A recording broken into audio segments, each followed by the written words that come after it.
Hey guys, welcome back to the channel. This is a story about what if ANBU Team 7 protects Hogwarts. Before I start, please support for more amazing content and do consider subscribing to my channel and share this video with your friends. This is written by Mayet and link in description and support writer. Let's start the video. Chapter 1. A new mission. Darkness encompassed the library of Hogwarts School for Witchcraft and Wizardry. Hundreds of books were enclosed into the shadows of the night. A tiny light, created by the Lumo spell, illuminated only a little corner in the giant room. An old man sat in said corner, his long silver beard tied into a knot and his bright blue eyes hidden behind half-moon glasses. Albus Dumbledore, headmaster of the infamous Hogwarts, had been looking up on spells that would protect his school from the newly revived Dark Lord when he had stumbled upon an old book from the Far East. Abanson Sky. Intrigued, he had taken the old piece of literature and cast a translation spell on his glasses to read it. Upon opening the book to unveil its secrets, he found a short introduction that only helped to fuel his interest. It said, "Everyone divides the world into good and bad, white and black in some level. Mankind is good. All demons are bad. They say. But if this is true, if the world really is divided into black and white, then shinobi are definitely gray. They slaughter and steal. They kidnap and torture. Without so much as a second thought. But they also protect. And help and defend. And sometimes they fight for a greater cause. They're demons if need be. Or angels. And this is their story." Shinobi, Dumbledore murmured as if trying the word for size while he turned the page to read on. And the more he read, the more interested he got. An idea came to him regarding the school's safety. Minerva wouldn't like it even less than the other teachers. Oh, well. They'll just have to get over it. You can't be serious. As expected, the deputy headmistress didn't like the idea at all after being told what exactly his plan contained. Looking into the faces of the other professors, Sprout, Flitwick, Sinistra etc., he saw that they couldn't befriend his thought either. Even Snape had an expression of shock plastered on his normally stoic face. The only one who seemed calm about the whole deal was Alistair Moody, who though not a teacher at Hogwarts had been invited because of his expertise as a former Auror. "You're joking, right?" Minerva asked. "Dumbledore. I'm completely serious." They looked at him as if he had gone insane. WHICH, and their OPINION, he had indeed. "So, you want to hire shinobi," she spat the last word as if it was something foul and disgusting. "Shinobi. Trained assassins. Cold-hearted killers who wouldn't think twice about slaughtering whole families, every man, woman and even the children. Those people. And you want to let them into the school, near the students. Near Potter. They wouldn't hesitate to kill him." Her voice was high-pitched and screeching now as she was going hysterical. The other teachers nodded in agreement. Snape even muttered something about the headmaster being irresponsible. "They're great warriors, though," Moody suddenly spoke up. "There's no one I'd rather have by my side during a fight. I've met a few of them some years ago. They're very capable and completely loyal to their mission once you've hired them. If you ask them to protect the school grounds without killing students, that's exactly what they will do.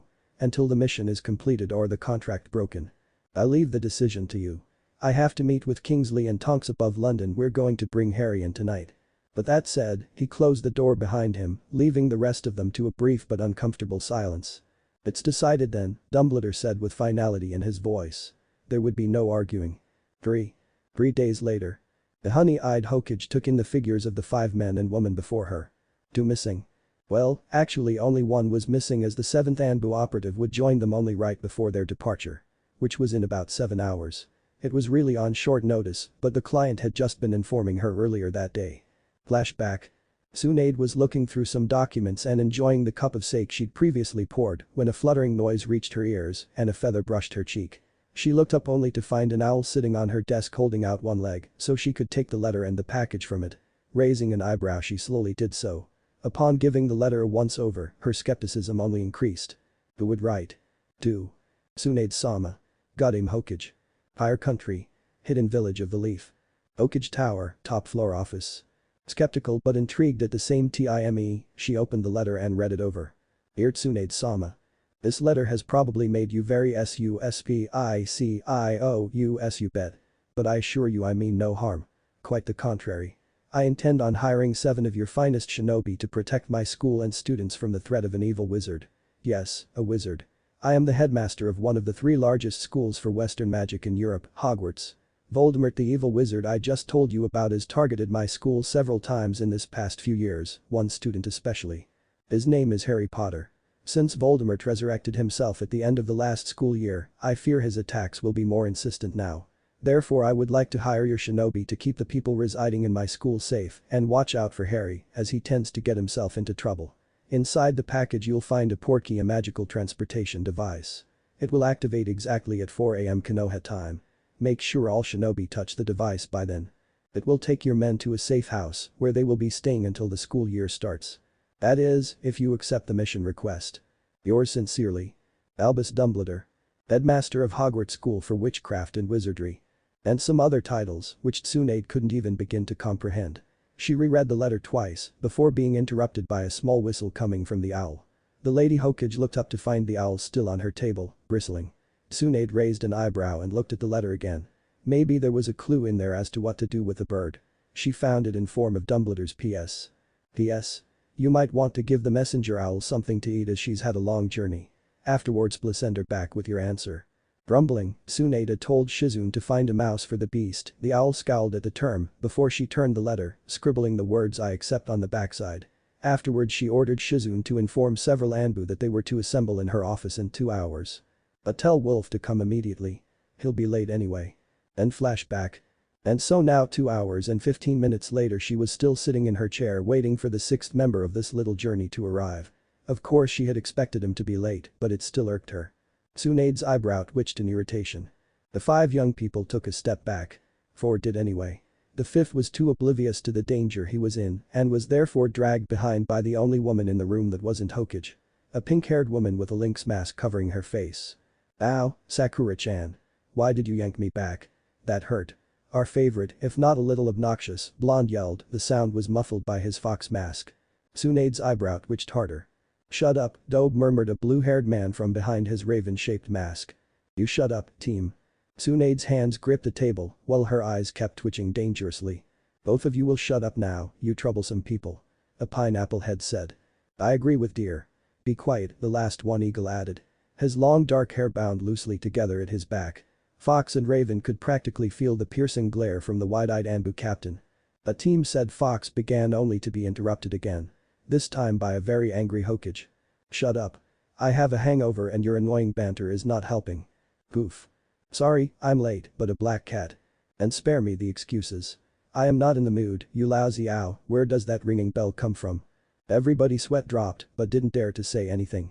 The ever-late, ever-porn-reading wolf even pocketed his beloved Icha before a very angry Goddam could tear it to pieces like what happened to his last book when she was in this state. It had been the signed copy too. Anyway, Tsunade cleared her throat. I have a mission request for the 7 of you.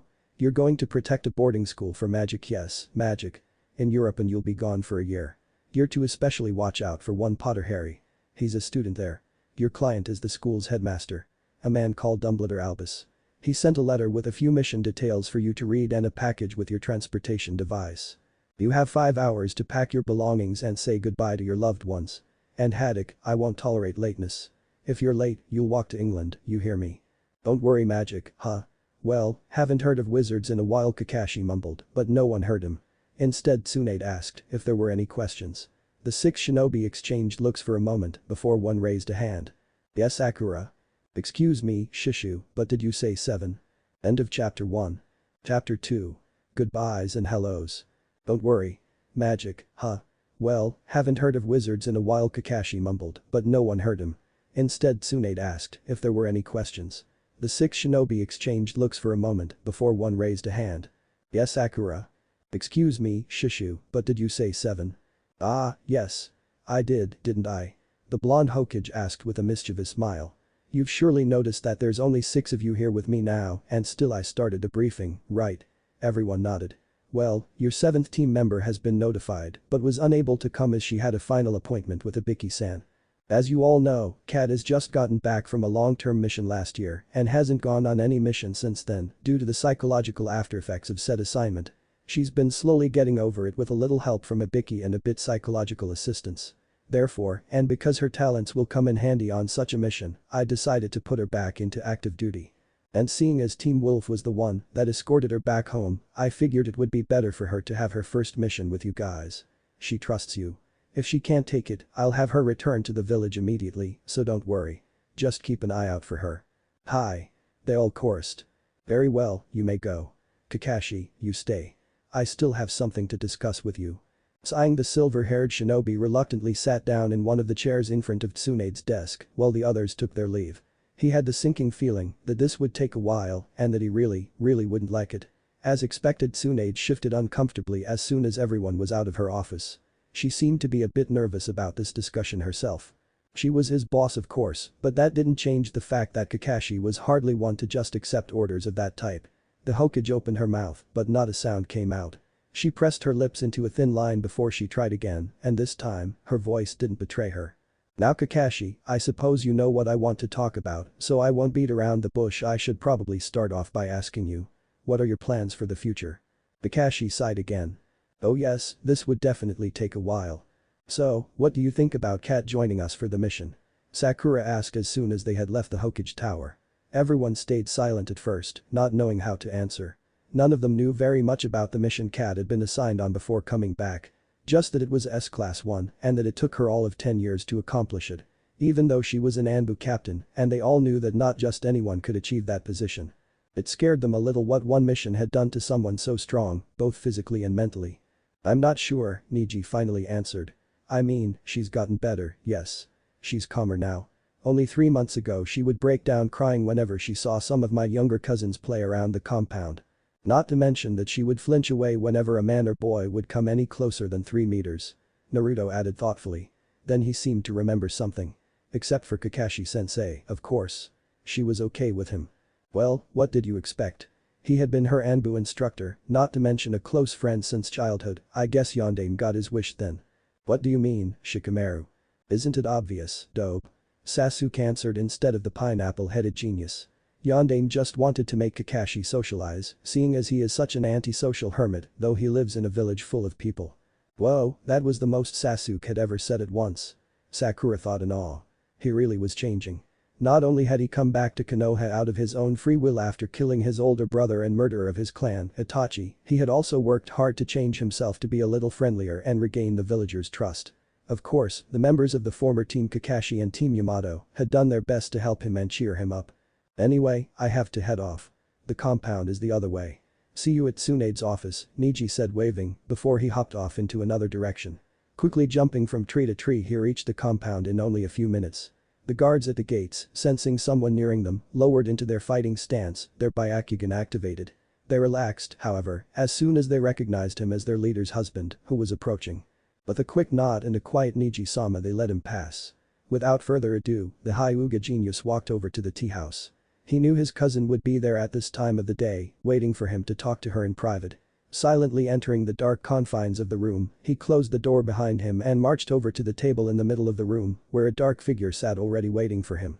As soon as he was seated, the figure, obviously his cousin, opened her mouth to form a simple question. "How long?" Her soft voice barely reaching him, even over such a short distance. "A year," he answered calmly, but on the inside he was in turmoil. How could he go to another country now of all times? And for a whole year too. Tsunade knew what was going on in the Hyuga household.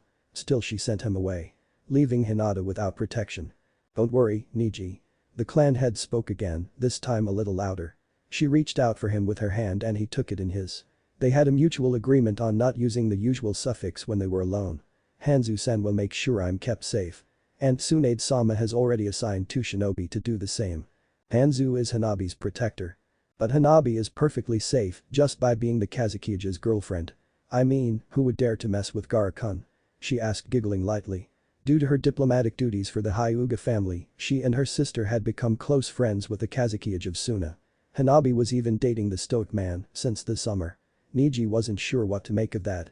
In his opinion, Hanabi was too young to be looking for boys, but Hinata seemed to think of them as a very endearing couple, or cute as she had put it. "I still don't like going away at a time like this." The main house members. "Former main house members," Neji, the blue-haired woman, corrected. "There is no main and branch house anymore in this family, and I have already signed the clan law that forbids my successors to ever install something like that again." It was true. The first thing Hinata had done upon becoming leader was ending the clan segregation for good. She had even found a way to remove the cursed seal, Neji being the first to experience this at their wedding. The Hyuga elders had never been so surprised or furious. They had always underestimated shy little Hinata and never thought she would amount to anything. They had thought that they could rule the clan themselves, Hinata only a mindless doll at their disposal. Honestly, Neji had thought the same for a while. But the blue-haired girl had fooled them all, secretly researching the curse mark and with a little help from Hada Kakashi, even made up a counter-jutsu. That day, Hinata stunned the whole family, except for Hanabi, who had been the right hand in all her sister's doing. She had also forbidden the use of the jutsu that put the cursed seal on someone. Those who rebelled against this, she had put to silence by threatening to curse them for their insubordination. Niji had never seen her so determined or scary. She really had changed. There was no trace anymore of the shy little princess he had once hated, except for the constant blushing when anything concerning romance or intimacy was even mentioned. Some things just never change, he thought, smirking a little. Then he resumed where she had cut him off. Anyway, they're still very dangerous, Hinata. They have been trying to murder you over a dozen times by now, and it has just been a year since you became clan head. They are not gonna give up, and we still have no proofs for their crimes, so we can't put them under arrest. I don't feel okay, just leaving you here like a dove among the hawks. That being an allusion to her ANBU codename. Dove. Even with Hanzu around. I would feel better if I left the compound, right? Yes. I guess so. Therefore, I have already asked Tamari-san if I could stay with her at the Nara compound. It's at the other end of the village and therefore the furthest away that I can go for such a long period of time. She said yes. Would that be alright with my dear overprotective husband? Hinata teased, a sly smile on her features. Niji smiled too. Yes, that would be great, he said, rounding the table to give her a strong hug. Thank you for understanding. You're welcome. She said as she snuggled deeper into his warm embrace. 3. That means we'll have to rearrange our wedding. She concluded from what her fiancé just told her. I'm sorry. He said, though he didn't mean it. He wasn't sorry they had to postpone their wedding. It was just a formality after all, and a troublesome one too. But he said it for his sake and hers, because she wasn't happy about this development and because he knew she wanted him to say that. As expected, she smiled sadly at him, her green eyes worried, biting down on her lower lip. She had been so happy when the lazy genius had finally proposed to her. After almost 2.5 years of dating. She was relieved because she had thought that he was afraid to take the next step in their relationship. Sure, she couldn't blame him, seeing as her 2 younger brothers had constantly pestered him, not to mention threatened him about how he was treating their sister. Since Gaara wasn't a bloodlusting psychopath anymore, he had become very protective of his newfound family. No wonder Shikamaru had been nervous about asking Tamari's hand in marriage. Ah, well. I guessed it already when Hinata came to me asking permission to stay here until Niji returns from his mission with you guys. I hope you don't mind. He shook his head, knowing that she wouldn't take yes for an answer, although realizing it was best for Hinata. Not even looking at him for his answer, she continued. Really, I can't believe to what lengths she goes just to soothe his nerves. From what she tells me, I would even dare to say he's worse than my siblings. Your family never tried to kill you, though, he reminded her. True enough, Tamari added with an exasperated sigh. Whether it was because of the Hyuga's family problems or their own difficulties at starting a family in the first place, he didn't know. I'll miss you, he said, because it couldn't hurt to do so, because she needed to hear it, and because it was true. He would miss her. Love makes men into fools, after all. And he had definitely become one, because he missed her already, even though she was standing there, right in front of him. The blonde Sunanin cracked him another sad smile. Smiling a little himself, he erased the distance between them to give her a gentle kiss that soon became much more passionate. How long do you have until you have to be at Tsunade-sama's office? She asked breathlessly as they broke apart. Shikamaru turned to look at the watch hanging beside the door. 3 hours, 47 minutes and 25 seconds. That will be enough. Tamari decided and pulled him down on the couch. 3. Naruto and Sasuke lived together in the Uchiha compound ever since the last member of Konoha's prestigious clan had come home 2 years ago. Sasuke had agreed to the Dobe's idea because there was enough room to avoid him. And because it was too quiet even for him with nobody around. It got lonely. But of course he would never tell that to anybody, much less Naruto. Sure, he had opened up a little more and even smiled once in a while or made a joke, but he was still an Uchiha, damn it. The last Uchiha, but still. He couldn't just go around admitting that he felt lonely, admitting weaknesses. It just wasn't him. So he kept his mouth, but silently appreciated that Naruto still hadn't gone away or looked for an apartment of his own. Sakura would have lived here too if it wasn't for her parents' house being closer to the hospital. Not to mention that it had gained a lot on memory value since her parents' deaths. She still came to visit both her boys quite often though, or invited them into her home and even cooked on those occasions, which was an added bonus. Therefore neither of the 2 young men were surprised when the doorbell rang and Naruto opened to a slender woman wearing a lynx mask and a beige-colored flak jacket. They nodded to one another and were on their way. None of them had anyone to say goodbye to, no one that was in town anyway. Sakura told them quietly that she had written a letter for Tsunade to give Sai, Yamato, Ino, and all the others when they came back from their respective missions so as not to worry their closest friends too much. Sasuke and Naruto, or rather Raven and Fox as they were in full ANBU gear, nodded their thanks to this as they followed her all the way up to the Hokage tower. 3. When he had finally gotten home after a heated discussion with the Hokage about the future of the Hada clan, Kakashi only had time for a quick shower and maybe an even quicker bite into an apple or something. Fortunately he, like most elite shinobi, always had a backpack ready for short notice missions, even long-term ones. So instead of hastily rummaging through his closet and cupboard and throwing everything into a rucksack, he calmly walked into his bathroom and hopped into the shower. The hot water relaxed his stiffened muscles. Quickly drowning his hair in his shampoo, he washed his silver mane before grabbing a towel to dry up and putting on his clothes again. As soon as he stepped out of the bathroom he knew something was off. He looked around his living room but found nothing unusual. The same old couch, same lavesiad, same carpet, same. "I'm here," a voice said, definitely not his. Kakashi turned around. Leaning against the door was a tall woman in the normal ANBU uniform, mask in one gloved hand. Her long brown hair had been bound together tightly at her neck so that only a few bangs fell at sides of her face. Her rosy lips were curved into a gentle smile, while her pearl-white eyes were taking in his appearance, her head cocked to the side. "Sayori?" Kakashi asked, baffled. Seeing her in his apartment reminded him of his discussion with the Lady Hokage. "What are you doing here? Can't a girl visit an old friend without having to have a reason?" Kakashi just raised an eyebrow. "Okay, you got me. Today I'm here on Tsunade's orders. She told me to make sure you wouldn't be late. Come on now or we're not gonna make it in time," the Hyuga answered, her smile growing into a smirk as she put on her cat mask. Kakashi chuckled but slid his wolf mask over his face anyway. It felt good seeing her smile again even if it was at his expense. It felt right. And thinking that she wouldn't even do so much as talk when we escorted her back. "Let's go, then," he grunted while being ushered out the door by his female partner. 3.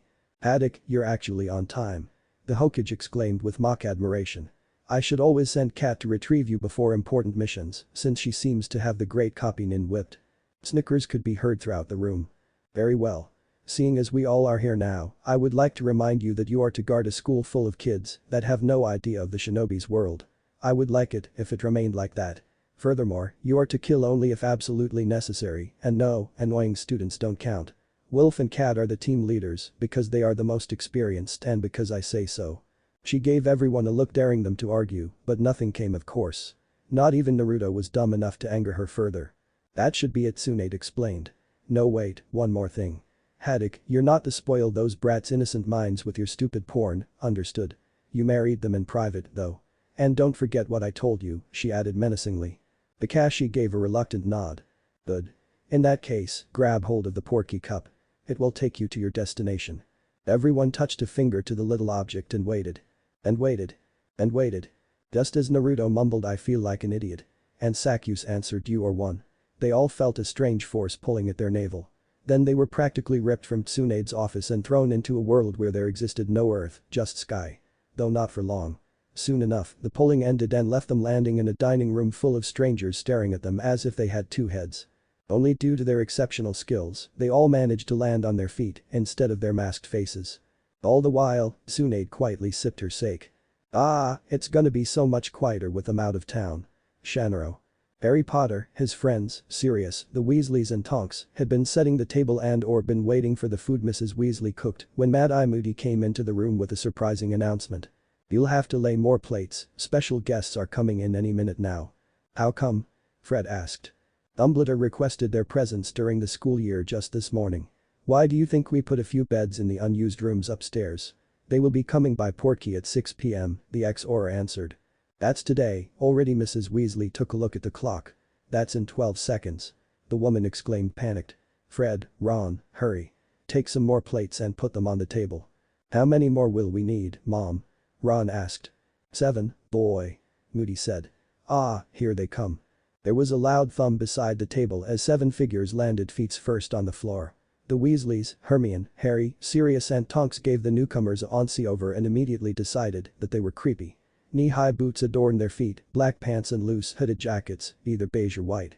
You couldn't see their faces under the hoods because they were wearing porcelain white masks with swirls of color and 2 slits to see that resembled animal heads. "Welcome to number 12 Grimmauld Place, gentlemen." Moody greeted them in a gruff tone, but with a big, if a little creepy smile on his scarred face. The strangers shifted their attention to the XOR. One of them started to make hand signs, while the others watched carefully. When he was finished, another responded in kind, which made the room awfully silent. Harry and the others didn't dare breathe. Instinctively they had pulled out their wands after they saw the new arrivals. What were those people anyway? Why were they wearing masks? How come? Moody seemed almost cheerful upon seeing them. Oh, I completely forgot here. Mad Eye suddenly said as he took something from his pocket. The strangers seemed alarmed by his hasty movements, but relaxed as Moody handed them a scroll in a green enclosure. One of the guests took it from him and read it through, then nodded slightly as he lifted his hood to reveal a mob of gray hair. The others followed his lead, pulling down the zippers of their flak jackets and shrugging the cloth of their shoulders. Beneath it, a bone-wide armor over a black shirt with high collars came into view. "Blimey," Ron whispered. "Well, how about you introduce yourselves, dears?" Mrs. Weasley suggested after a few minutes of silence.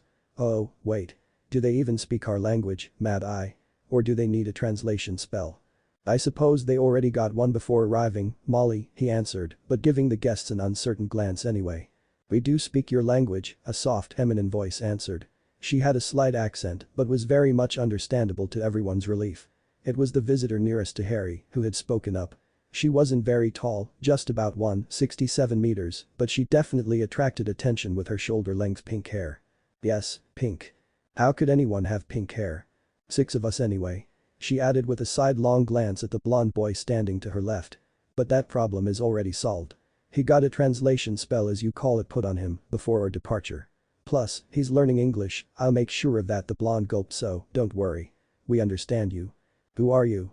"I'm a junior ANBU lieutenant. My codename is Lynx. The blonde and the bluish-haired boy beside me are normal ANBU soldiers. Fox and Raven. Behind me, you see dear. He's a senior ANBU lieutenant." Here she received a troublesome from said person. "And the last 3 of our little group are Eagle and our 2 leaders Cat and Wolf. All 3 of them are ANBU captains. The highest rank. You can see it by our masks. They all have different colors." She pointed at everyone while going through the introductions. None of them had done more than nod curtly, not even Naruto. "Wow, seems like there's a first time for everything," then turned to Mrs. Weasley. "Could you tell us your names, please?" "What? Oh, yes. I'm Molly Weasley. These are my sons Fred, George, and Ron. My daughter Ginny. My husband, Arthur, Hermione Granger, Sirius Black, Nymphadora Tonks, don't call me Nymphadora. Alistair Moody, and of course Harry Potter." As soon as Mrs. Weasley was finished, Harry felt the guests' glances rest on him heavily as they all had turned their attention to him simultaneously. "What business do you have with Dumbledore?" George put in, but before any of them could answer, Moody spoke up again. "They are hired guards. They will protect the school throughout the year." Kakashi scowled behind his mask.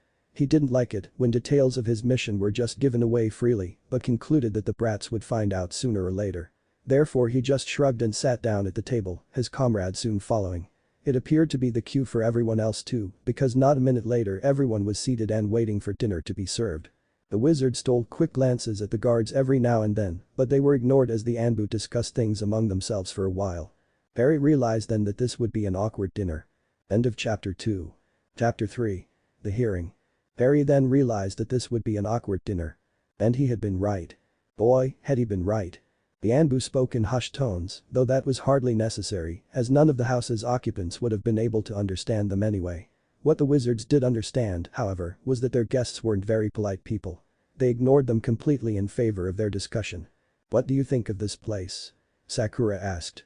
"I think it looks creepy," answered Naruto immediately, before anyone else had the chance to even take a breath. "This house is cursed, believe it." "Someone else," Sakura added in an exasperated sigh. Tsunade-sama said, "The house the Porky would take us to would be safe and that we should stay here until the school year begins," Kakashi explained. Furthermore, in the mission scroll it was said that the Potter kid had a hearing on August 12. "We're to make sure nothing happens to him while not alerting the local authorities to our presence." "And just how are we supposed to do that, MMH?" the pink-haired woman wanted to know. As I was saying before, I was rudely interrupted. A disbelieving snort from the girl. "We still have to figure something out. I want everyone to think carefully about it since it's one of our major problems until the students return to their school." "Troublesome, but okay. How do the students get to the school anyway?" "Ah, yes. They go by train, starting from London's train station King's Cross. The mission scroll says there's a magical platform hidden somewhere. We'll just have to follow these kids here without being seen, of course." It would only scare the muggles, the non-wizards, if they were to notice us. We don't exactly look friendly. We aren't friendly either. Inserted Sasuke. We're ANBU. Kakashi shot him a glare from behind his mask. He didn't like being interrupted either. He just wanted to finish his briefing. Was that too much to ask for? As I was saying before, I was again rudely interrupted. Oh, suck it up, sensei. Naruto grinned. Kakashi sighed. Hawks, shut up. It's late and I'd like to eat something soon. My guess is, you're hungry too. Neji reminded him and was confirmed by a loud growl from the blowed stomach. Thought so. Now, the sooner Wolf can finish, the sooner we can eat, understood? Please, go on Taichu. I agree. Let him speak. Neji's aunt added gently but firmly. Thank you. Anyway, we're to follow the kids to the platform, unseen. Therefore we'll have to cast a genjutsu over the whole station, troublesome. Afterwards we'll board the train and make our rounds to assure that everything is alright. More troublesomeness. One of us, however, will always stay with the kid as it is our special mission to watch out for him. Lynx, that will be your job. I know you are perfectly capable of guarding the train, but you're also the most sociable one out of all of us. You'll get along with them better than any of us antisocial morons. Deer will keep you company if he is okay with that. You mean, no walking up and down the compartments for the whole ride? Yeah, count me in. Moving around in senseless circles is way too troublesome. Ah well, good for you. 5 of us should be enough to guard the train. At the school's platform we'll regroup and go with the kids. Apparently there will be carriages to take us to the castle. Everything clear to everyone? Kakashi asked with a knowing glance in Naruto's direction, but of course the blonde couldn't see it due to the mask, not that he would have understood it, even if there would have been nothing to cover Wolf's face. Can we eat now? I don't think I have to write, who said that, do I? Everyone sighed. Not yet, Fox. There is one more thing I'd like you to know about our enemy. What would that be, sensei? Sakura asked curiously. I mean, what is there to know but that he is an evil wizard that resurrected himself before summer and that he wants Harry dead to avenge his downfall 14 years ago. Kakashi chuckled. Seems like he wasn't the only one who read the scroll very carefully. Thank you, Lynx, you just said it. He's resurrected. Our duty is to stop any attack he might put the school under. However, we're not to hunt him down or kill him. And before you ask, Fox. That is, because he can't be killed. Not without destroying the many vessels filled with portions of his soul. He divided his soul. Sayori asked incredulously. Troublesome. Could you stop saying that word? Sasuke hissed. It gives me a headache. Troublesome. I said. Back to the topic at hand. Neji commanded.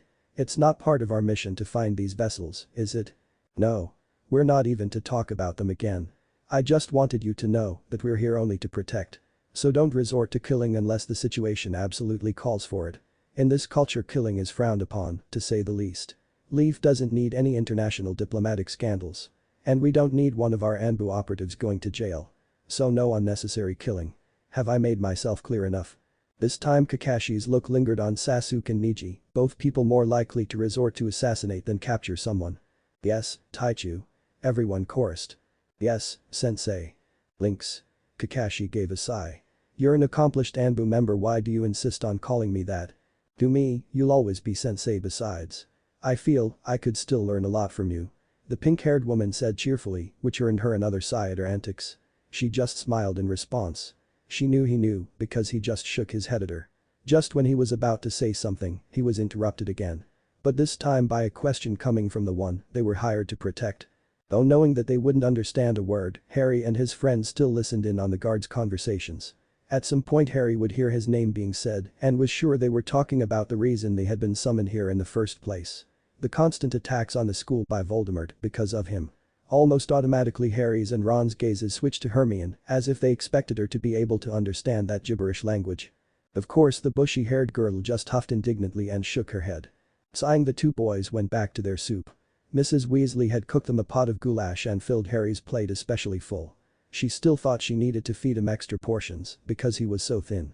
Mr. Weasley was telling a few incredible stories about his work while Mrs. Weasley tried to chat with Tonks a little. The only problem was, both women were slightly uncomfortable with the strange guests at the table. Harry couldn't even blame them.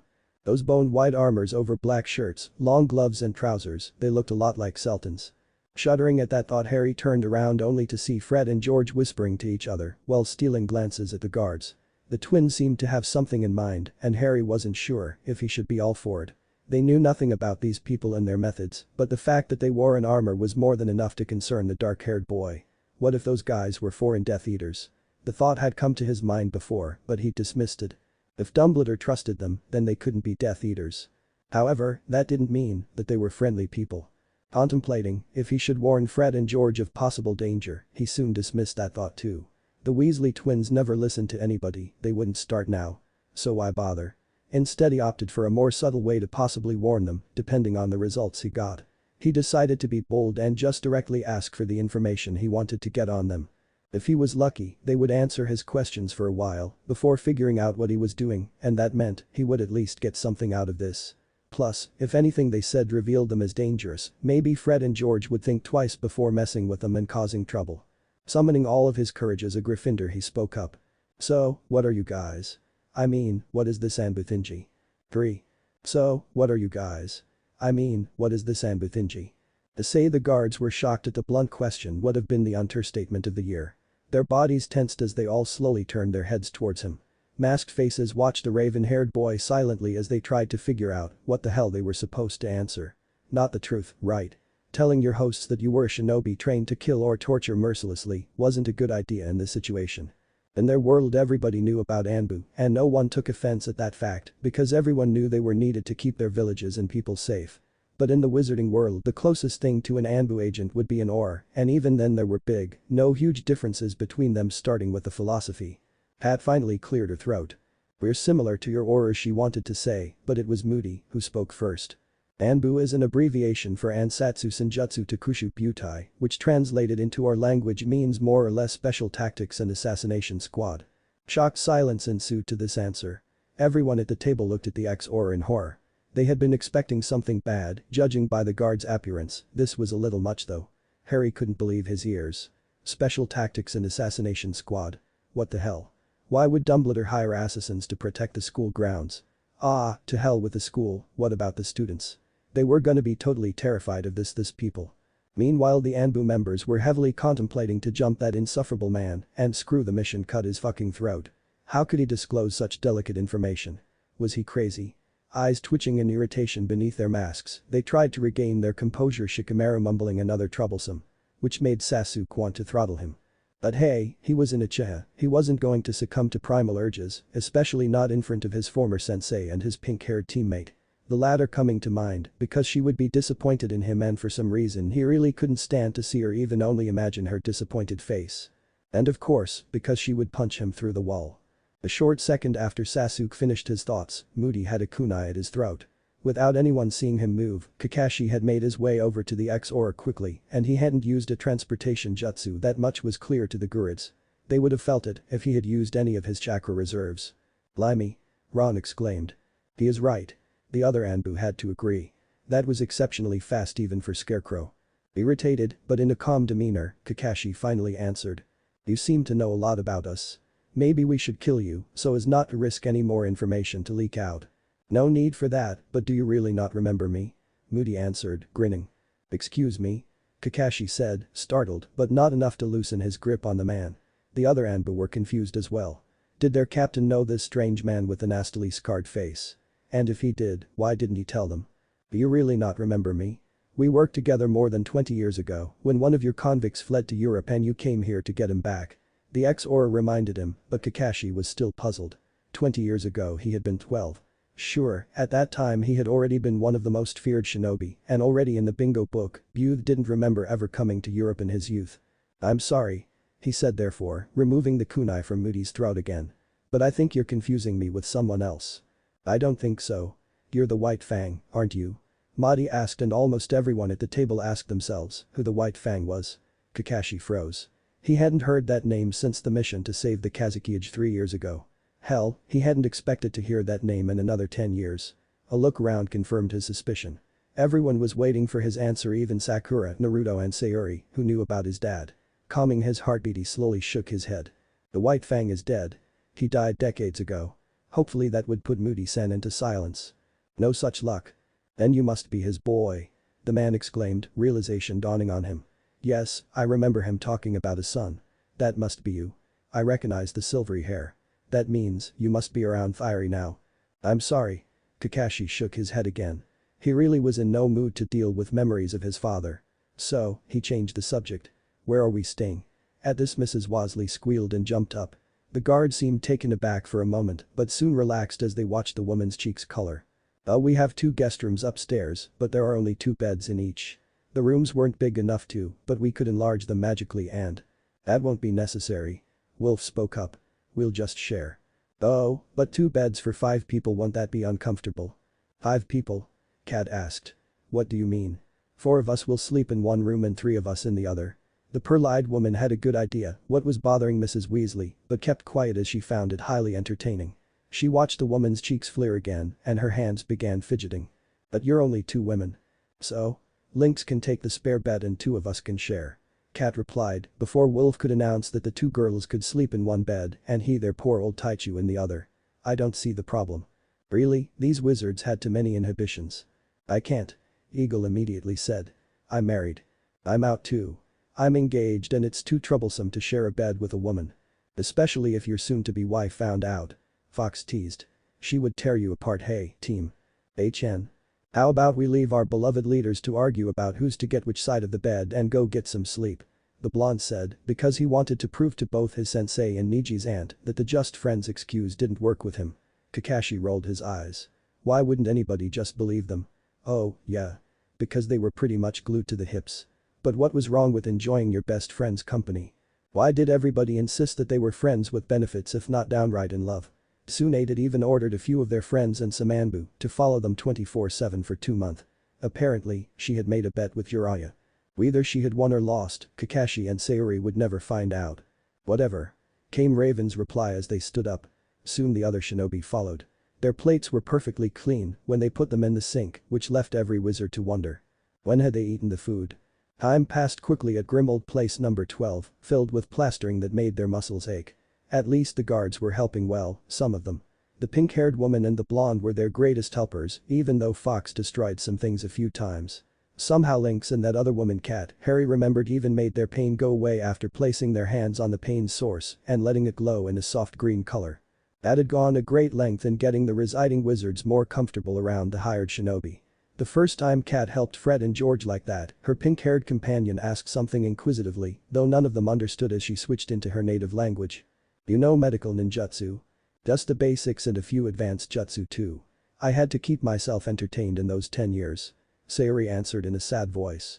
Besides, after my mission was complete 3 years prior to my return, I needed those jutsu many times after battles with my persecutors to heal myself because I couldn't just go to a hospital. They would have found you. Exactly. I couldn't come back home either because that would have put Konoha in danger. Its involvement in my mission couldn't be known. That's why I had been declared a missing nin when the mission first started.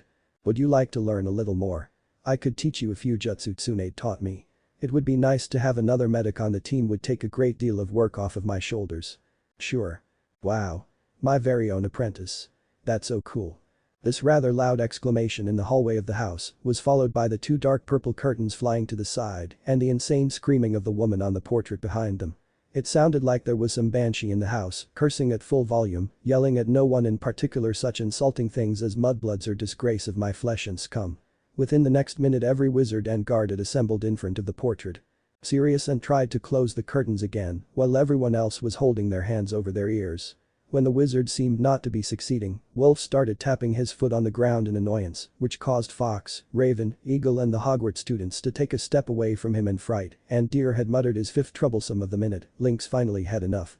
It had been her fault, this thing had awoken in the first place. So she was going to put an end to this. Stepping out of the group of spectators, she threatened the woman to destroy the portrait if she didn't shut the fuck up. And used some sort of weird magic to underline how serious she was about it. Quickly going through the seals, she released her very own original jutsu. Oten. Sakura no Ha no Jutsu. A strong wind came up, carrying hundreds of cherry blossoms. It looked beautiful, but was rather life-threatening, as everyone had to admit a moment later. Wherever the pale pink blossoms came in contact with something solid, they just cut through it on second thought. Scratch that. They actually ripped it into pieces. Gone were the curtains and gone was the frame. And gone was the screaming. Sirius' mother fell awfully quiet after seeing what the pink-haired guard had done to her portrait. It didn't even hang on the wall anymore. The sakura blossoms had done what no spell had been able to do up until then. It had separated the cursed image from the wall above the staircase. After this little scene, the days till the 12th of August flew by. As the day approached, all the wizards grew more and more nervous. They all liked Harry and didn't want him to get punished. Not to mention, without his wand he would be defenseless against Voldemort's next attack. As much as the wizards grew volatile, the ANBU stayed calm. They had their plan already all worked out. Though they couldn't be there in person, they would send an undercover agent with Harry that would alert them of any danger. So that if need be they would just have to teleport into the hearing. 3. So when Dumbledore entered the giant dungeon, announcing himself as witness to his defense, the boy who lived was very surprised to find a small brown pug walking right beside the tall man's feet. As Dumbledore conjured a seat for himself, the little dog decided to jump straight onto Harry's lap, looking him straight in the eye as if searching for something. Harry blinked. The dog, obviously satisfied with whatever he had seen, laid down. Fudge seemed very flustered. Apparently he hadn't expected to see Dumbledore. He had purposefully sent the message of the hearing shifting late, but it seemed the headmaster had anticipated that and arrived just in time. Then however Fudge noticed the dog on Harry's lap and bristled. What is the meaning of this? Animals are not allowed here. The ministry is not a pet shop. Ah, I apologize, Secretary. Dumbledore said amused. But you see, since I found the poor thing abandoned on the streets a few weeks ago and took care of him, Paquin has been following me everywhere. He wouldn't leave my side. The dog gave an indignant snort. Paquin. The pug's name. Well, let's begin, shall we? Yes. Well then. The charge. Yes. Fudge regained slowly his composure while rummaging through his documents. He pulled out a parchment and read. I'm cutting this short because I'm German and got the book only in German, so I have no idea what it says in the original, and I'm pretty sure I'd mess up if I tried to translate all of it. I'm sorry. The charge is the following. That he knowingly and intentionally broke the law that restrains underage wizardry. You're Harry James Potter? Yes. You got an official warning 3 years ago from the Ministry of Magic. Yes, but. And yet you still used your wand on August 2nd to conjure a patroness. Yes. Harry said. But. Knowing that you weren't allowed to use any magic outside of the school until the age of 17. Yes, but. Knowing that you were in a neighborhood full of muggles. Yes, but. Knowing that you were near a muggle at that point of time? Yes. Harry answered irritated. But I used it only because. You conjured a real patroness.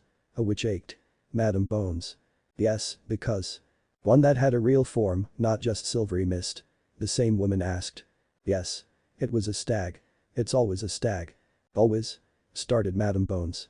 Does that mean you have already conjured a patroness before? Yes, I've been able to do that since my 3rd year. Impressive. She said. A few other wizards and witches nodded in agreement and there was much whispering after this information. The brown dog in Harry's lap shifted a little, which made the boy look at him. The pug was looking up at him again and his eyes seemed to compliment him just like Madam Bones just did. Harry was torn between being proud and being scared. The dog shouldn't be able to look like that. Then Fudge spoke up again. This is not about Mr. Potter's abilities. It's about his illegal usage of magic. Especially since he cast his spell right in front of a muggle. The whispering wizard started to mumble in agreement but it was Percy's nod that made Harry speak before anyone could interrupt him again. I did it because of the Dementors. Dementors? Madam Bones inquired. What do you mean by that? I mean there were 2 Dementors in the street that attacked me and my cousin. Of course Fudge tried to make everyone believe Harry was lying but fortunately Dumbledore had brought a witness with him. Mrs. Fig. At first happy to see her, Harry soon got a sinking feeling in the pit of his stomach, listening to Mrs. Fig describing how the Dementors ran towards him and Dudley. Aha. Dementors don't run, they float. Fudge exclaimed. Yes, that's what I mean. And how she explained that Dementors were very big and wore capes. Harry's sinking feeling grew. The pug sniggered. Harry blinked. Had the pug just sniggered? The pug sniggered again. Yes, the pug sniggered. What the hell? Well, Harry had been spaced out on the hearing because of the strange creature on his lap. Maybe it was an animagus. A woman with great resemblance to a toad had asked Dumbledore if he was accusing the ministry of ordering the Dementors to attack Harry. She laughed at her own words and it sounded so shrill that Harry almost flinched visibly. The pug didn't have any inhibitions in regard as he did not only that but also bore his claws lightly into the raven-haired boy's legs and closed his eyes in annoyance while his paws covered his ears. This dog had to be an animagus, Harry concluded. What dog would put his paws over his ears? Maybe it was one of the guards. But the ministry wizards would have surely noticed the magical transformation. So that couldn't be, could it? Meanwhile the toad woman Madame Umbridge and Dumbledore had a discussion about whom the Dementors were really serving and if what Harry did really had been illegal, seeing as he had just tried to defend himself and his cousin, which by wizard's law was definitely allowed. The pug laughed out loud at one part where Fudge was too flustered with Dumbledore's rhetorical abilities, cornering him to form a coherent sentence. Quickly the dog hid his laughing behind a cough, but not without getting strange glances from some people sitting nearby. Finally Fudge asked everyone to vote. Turns out Harry is acquitted of all charges. The boy turns to Dumbledore to say thank you, but the headmaster leaves without even sparing him a glance. As Harry walks out to greet Mr. Weasley, he notices the pug following him now. Mr. Weasley didn't seem surprised. 3. As soon as he put a foot inside the door to Grimmauld Place number 12, he was assaulted from his friends, who wanted to know how it went. Harry was about to answer them when he saw the pug walking down the corridor and decided to follow. The small brown furred dog turned the corner into the dining hall. Inside the room were 3 of the guards: Wilf, Lynx and Deer. The pug came to a halt in front of Wilf, who was reading a little orange book while also playing a game of chess with his pineapple-headed teammate. "Good job, Packen," Wilf said, slightly rubbing the animal behind its ear. "Nothing unusual." "No, but you should have been there. These wizards are just plain crazy," the pug answered in an exasperated tone. "You know, you could have just Sharingan-ed them into letting him go or simply not notice you instead of disturbing me while I was getting my well-deserved rest. Not to mention that my maid is having puppies. She's gonna kill me for staying away so long. You owe me one." At this point Harry's mouth was hanging wide open. Who could blame him? His friends, who had arrived in the door shortly after him, had the same problem. After all, dogs didn't speak. Not even in the wizarding world. Not even Animagi could speak when they had adopted their animal form. That was an unwritten rule of this world. It was in universal law. Apparently, no one told Packen that. "Sure. How about a bath, first chance?" Packen just huffed and turned to Lynx, who had been sitting beside her sensei looking through some old parchments. As soon as the young woman noticed the pug that had jumped into her lap, she leaned back to caress his soft fur. The dog almost purred like a cat under her gloved hands. Eventually she took off one of her gloves to allow more access. Packen only melted more into her touch as she giggled slightly. "Traitor," Wilf murmured. "Don't be mean, sensei. Besides, I'm his mistress too. You allowed me to sign the contract, or don't you remember, old man?" she teased playfully. She was answered with the turn of a page. "Sign? Contract?" Harry thought frantically. What the hell are those guards? End of chapter 3. Chapter 4. Hogwarts. The last few weeks at Grimmauld Place number 12 passed without any more interferences if you ignored the little demonic creature in the drawer of a desk and the fuss about the youngest male Weasley becoming prefect. The letters with a list of utensils the students would need this year finally arrived so that Mrs. Weasley could go and get them along with a broom for her wonderful prefect's son. Harry seemed a little jealous and disappointed, though he tried to mask it with cheering for his friend. Still, their relationship appeared to become a little strained afterwards, especially at the feast that was held in honor of the new prefects. To the ANBU it didn't matter much and they left as soon as they were finished with their meals to get some quiet time. Even Naruto, who normally adored every kind of loud and noisy festivities when he was younger but nowadays his Kyuubi senses were too accurate. The ANBU guards had assembled in one of their rooms to discuss the events of the next morning over a few games of chess or reading adult books. They had been through with business talk and in the middle of an animated chat about the latest edition of the bingo book when Mrs. Weasley's scream had reached their ears. Exchanging quick glances they had ran down the hallway and stormed the drawing room. The scenery that had been displayed in front of them was rather macabre. Mrs. Weasley had been on the floor, crying at an image of her dead husband. "No. No, ridiculous. Ridiculous. Ridiculous." The woman groaned and screamed. Pang. The twins appeared, dead. Pang. Percy appeared, dead. Pang. Harry, dead too. "Mrs. Weasley, you should leave the room. Someone else will handle this," Harry pleaded just when Lupin came running into the room, Sirius and Moody right behind him. The guards had been so mesmerized by the creature's ability to show someone their fears, they had completely forgotten to do something about it. When they realized their mistake, Wilf barked a few orders. They surrounded the enemy while Lynx was taking care of Mrs. Weasley. Looking around confusedly, the creature, now a dark fog, seemed to be trying to decide which one of them to take on first. Raven and Wolf launched the first attack. A giant fireball each. Eagle and Cat analyzed the procedure and had to shake their heads when both Ambus looked at them, uncertain. Deer had become pensive and quiet and his comrades doubted he was even still in the same room with them anymore. That was screaming for a new tactic. Eagle made a few hand signs to make his teammates understand that he would try with his Jukin. At the same time, Fox made some shadow clones that attacked the monster physically once the fire subsided. They hit nothing but thin air. A moment later, the magical being floated towards the blonde fox and the others panicked. The last thing they needed to add to their rather disastrous relationship with the residing wizards was an image of the nine tails in their salon. Fortunately, Cat quickly jumped between the two and the fog that had been changing its color into something definitely red changed again. It took on a silver hue, much like Wolf's hair, and each ANBU operative wondered if she was secretly frightened by Kakashi, but it became quickly apparent that it wasn't human hair they were seeing, but fur. A bright silver fur. And a graceful body. However, before anyone could so much as guess what the creature was hinging into, Cat had thrust her palm into its middle section, bluish energy glowing furiously around it. The creature gave a high-pitched cry and dissolved into nothingness. "Is it dead?"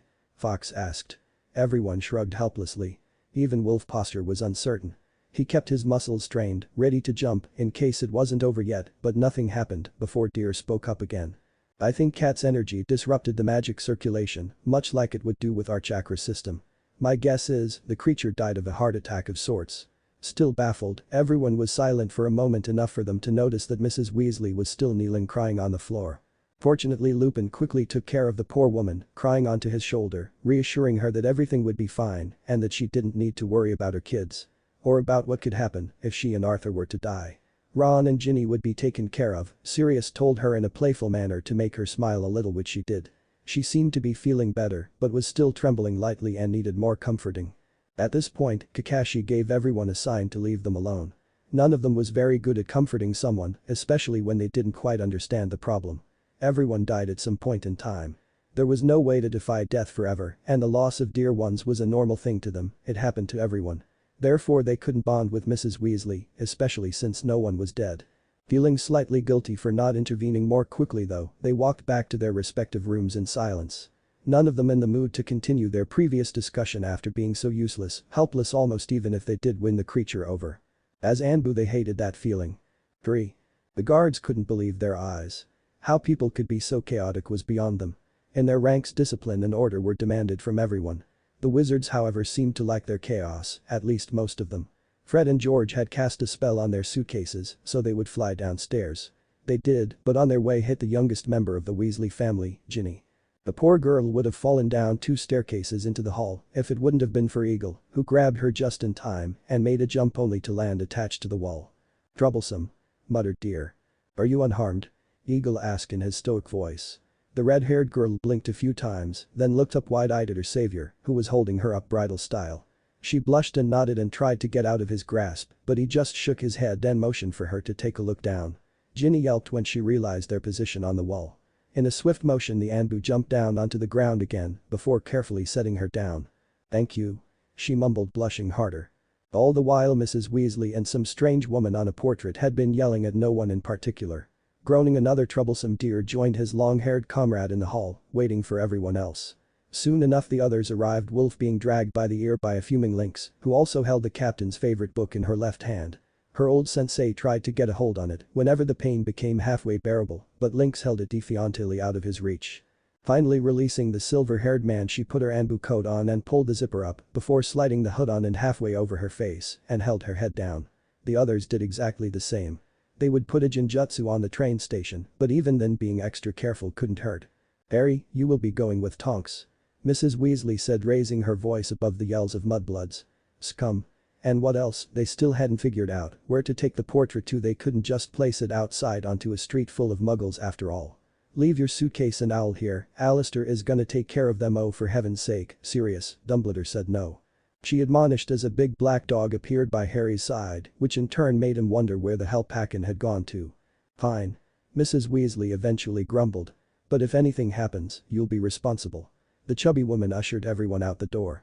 As soon as it closed, the yells of the cursed portrait subsided, leaving Fox and Wolf extremely grateful because it had been 10 times worse for them with their sharp hearing.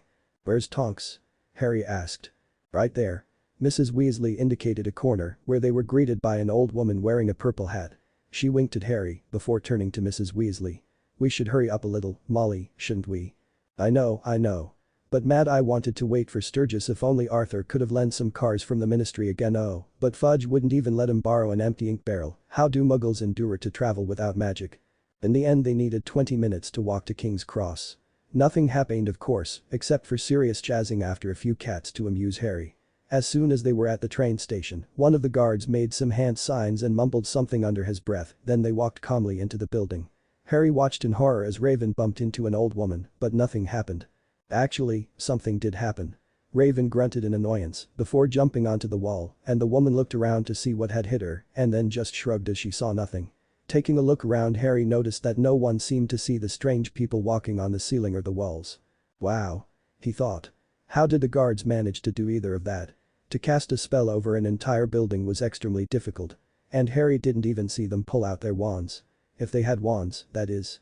Quickly he walked through the gate to platform 9 3/4, where the Hogwarts Express was already waiting, blowing soot over the crowd. Breathing in its familiar scent, he felt his spirits rise. He was going back. Hopefully, the others managed to get here in time, Mrs. Weasley exclaimed as she watched the entrance to the platform carefully, where new arrivals came into sight every second. Nice dog, Harry. Lee, a fifth-year said. Thanks, Lee. The boy who lived answered as Sirius wagged his tail. Ah, good. There's Alistair with the luggage. Mrs. Weasley looked relieved when she saw the ex-Auror with his low-sitting hat come closer. He told her he didn't think they were being followed. Just after that, Mr. Weasley came through the gate with Ron and Hermione, 3 of the guards trailing behind them. Which ones, Harry couldn't say, because they walked with a light slump so nobody could look beneath their hoods. At long last Fred, George, Ginny, Lupin and the rest of the ANBU operatives joined them, assuring Moody that nothing had transpired. The usual warnings about constant vigilance, as the moody impostor the previous year had put it, were said before they set off. The guards nodded to each other, Wolf barked a few orders, and then they were gone except for Lynx and Deer. Soon even Fred and George left to find Lee, while Ron and Hermione had to go to the prefect compartment. Ginny and Harry decided to search for a compartment and secure their friends' 2 seats. In the last carriage they found Neville Longbottom, a fifth-year like Harry. The plump boy told them in a trembling voice that he couldn't find a compartment and said he didn't want to disturb anyone when Ginny opened the door to one where only a single seat was taken. "Hi, Luna," Ginny greeted. The blonde girl at the window looked up, lowering the magazine she held upside down to greet them. She nodded when Ginny asked if they could stay here, but her eyes widened in shock as they entered. Harry got annoyed. He was used to people staring at him, but that didn't mean he had to like it. However, at Ginny's sharp intake of breath and Neville's continued trembling, he soon realized Luna wasn't staring at him. In fact, when he turned around and saw 2 of the guards standing behind him, waiting patiently for him to enter the compartment fully, he immediately understood their shock and Neville's fear. From where they sat, they could probably make out the animal-shaped masks under the coats, which were making him nervous now too. What are they doing here? Harry asked himself silently as he stepped inside and sat down. He watched as the 2 ANBU did the same, without so much as a hello, and certainly not bothering to introduce themselves. As they sat down, they removed their hoods, but left the coats on. It became apparent that sitting to his right was Deer, while the pink-haired Lynx had taken the seat opposite to him. Silence reigned the Hogwarts students while they watched in fright and awe as the 2 masked warriors made themselves comfortable. Deer emitted a little grunt when he stretched and his bones made a cracking sound. "Had a nice summer, Luna?" Ginny asked, clearing her throat. "Yes," the girl said dreamily. Apparently she had already gotten comfortable with the guards around. "Yes, it was very nice. You're Harry Potter," she added after a moment. "I know," Harry said. Neville snickered. Luna turned to look at him. "And I have no idea of who you are." "I'm nobody," Neville answered hastily. "No, you aren't," Ginny reminded him sharply. "Neville Longbottom, Luna Lovegood. Luna is in the same year as I am, but in Ravenclaw." Lynx and Deer listened silently as the conversation went on about this or that, while memorizing everything that seemed important or at least could become important for their mission. When Neville took out a little plant he called Mimbulus Mimbletonia, the young woman tensed. She had read up on a lot of plants to see if there were any with special healing abilities. During her search, she'd stumbled upon this plant too, which probably was a good thing, considering Neville was just talking about its mechanism of defense. Quietly she made a few hand signs to warn her comrade. Just in time as it proved to be, because when the boy touched it with his feather, it sprayed everyone with a dark green substance. Fortunately at this point Deer and Lynx were already up and leaning flat against the ceiling, so they weren't hit. "Sorry," Neville coughed. "I've never tried it before, didn't know it would be this. Don't worry, though, it's not venomous," he added as Harry spat a mouthful of the disgusting substance onto the floor. Exactly at this moment the compartment door slid open. "Oh hello Harry," a nervous voice said. Am I interrupting something?" Harry cleaned his glasses with one hand while holding Trevor in the other. A very pretty girl with long black hair was standing in the doorway and smiled at him. "Cho Chang, Ravenclaw Seeker." "Oh hi." Well, I just wanted to stop by and say hello, so, bye. She left, her cheeks tinted rosy. Meanwhile, Harry wished Cho would have walked in on him when he was around some really cool people and not Neville and Looney Lovegood. Especially not when he was covered in this whatever it was. I'm sorry, but I don't know the original name of that substance. If you know, please tell me. No problem. We'll easily get rid of it. Ginny told them, casting a spell that cleaned the compartment immediately. That was the moment Deer and Lynx decided it was safe to get down from the ceiling again. The next hour passed without interferences until Ron and Hermione came back. They looked upset, the ANBU noted. Apparently a boy they really didn't like, a certain Draco Malfoy, had become Slytherin prefect. A heated discussion about abuse of power began and the guards tuned them out. Lynx, because she really didn't need to deal with this, and Deer, because it was just way too troublesome to listen to the noisy brats. Too soon for the lazy geniuses liking the compartment door was opened a third time, revealing a blonde boy with abnormally pale skin and 2 human closets, looking dumber than even Naruto in his worst days. Asking himself why he even put up with all the troublesomeness ANBU missions presented, he turned to Harry. The scowl on the boy's face hinged it into an ugly grimace, but Shikamaru had expected that. The blonde boy was wearing a green and silver tie and a prefect's badge and was therefore said Draco Malfoy. This is gonna be so troublesome. His thoughts running in Japanese. What do you want? Harry asked before Malfoy could even open his mouth. Behave, Potter, or do I have to punish you? Malfoy countered, relishing in his newfound power. You realize that I was appointed prefect, well you weren't. Which means that I, on the contrary of you, can install punishments on people. Yes, but you're also a bastard, which I'm not, so get out. Ron, Hermione, Ginny and Neville laughed. The guards hid their amused grins behind their masks of course, but they had to give the kid credit for his wit. Malfoy on the other hand wasn't so amused. He asked how it felt to be second after Weasley. Before Sakura and Shikamaru could think about what that was supposed to mean, and even before any of the boys could take a breath to answer, Hermione Granger snapped at Malfoy to shut the hell up. Seems like I hit a nerve. And be careful, Potter, because I'll follow you like a dog in case you planned on trying anything. That comment startled Harry. Had Malfoy meant what Harry thought he'd meant? But the brat couldn't know about Sirius, could he? Then Malfoy's gaze fell upon the 2 masked figures. What do we have here? More of those freaks that wander around the carriages. I've already met 2 of them while coming here, but none of them had pink hair. How utterly ridiculous. He laughed, and dumb as they were, Crabbe and Goyle started to laugh with him. At this moment Harry almost pitied them. Almost. In a flash, Lynx was standing, while Deer had fled to the window he was now sitting on. Yes, sitting on. Harry knew the window was a vertical surface, but there was no better word to describe the ANBU's position. It seemed to the Gryffindors and the Ravenclaw that he was really afraid of the pink-haired woman's reaction to Malfoy's words, though he was her superior, as Harry, Ron, Hermione and Ginny knew. Meanwhile, Malfoy had stopped laughing as Lynx came to a halt right in front of him. What? He snarled. Who do you call ridiculous, you little sissy? The young woman growled. Malfoy was about to yell at her for calling him a sissy. Crabbe and Goyle were cracking their knuckles for insulting their coward of a boss, but the fight never came. Because before the 3 boys could do anything, Lynx had already raised a finger to Malfoy's forehead and snipped. Surprisingly, the blonde went flying back through the opposite compartment's door. Crabbe and Goyle looked flabbergasted. A moment later, the furious guard was cracking her knuckles and the 2 bullies hastily grabbed Malfoy and hurried away. Lynx returned to her seat, mumbling incoherently, though Harry was sure to have heard something along the lines of stupid, impertinent, little brat, and should have cut his balls instead, the latter making the raven-haired boy visibly gulp. Sorry for the door. Deer told the occupants of the other compartment from his place on the window, but those second years were too stunned with what had just happened to do something other than nod dumbly. If you maim students, it's gonna be troublesome. And bad for the mission, Lynx. If he's hurt, you're gonna heal him. But he called my hair ridiculous. The woman protested. I want you to know, I'm proud of my natural color. Man, this is so. Don't even think it, dear. Troublesome. The other said anyway. Lynx growled menacingly. Deer moved a little up on the window, crouching to look as little as possible. He was sure his comrade was about to hit him too. She was already raising her fist against him. The pineapple head closed his eyes, waiting for the inevitable to come, but the blow never came. Instead, a hard jolt suddenly went through the train, throwing him and the other passengers off balance, making them roll through the compartment. Harry landed on the compartment floor, but first. He hit his head on the opposite bench. Groaning in pain, he and the others raised from the floor, looking around to know what happened. First, the raven-haired boy noticed how Deer was shaking his head, as if to get it clear. He had fallen straight on his pink-haired partner, who was still on the floor, looking up at him. Hastily getting off her, he reached out a hand to help her up.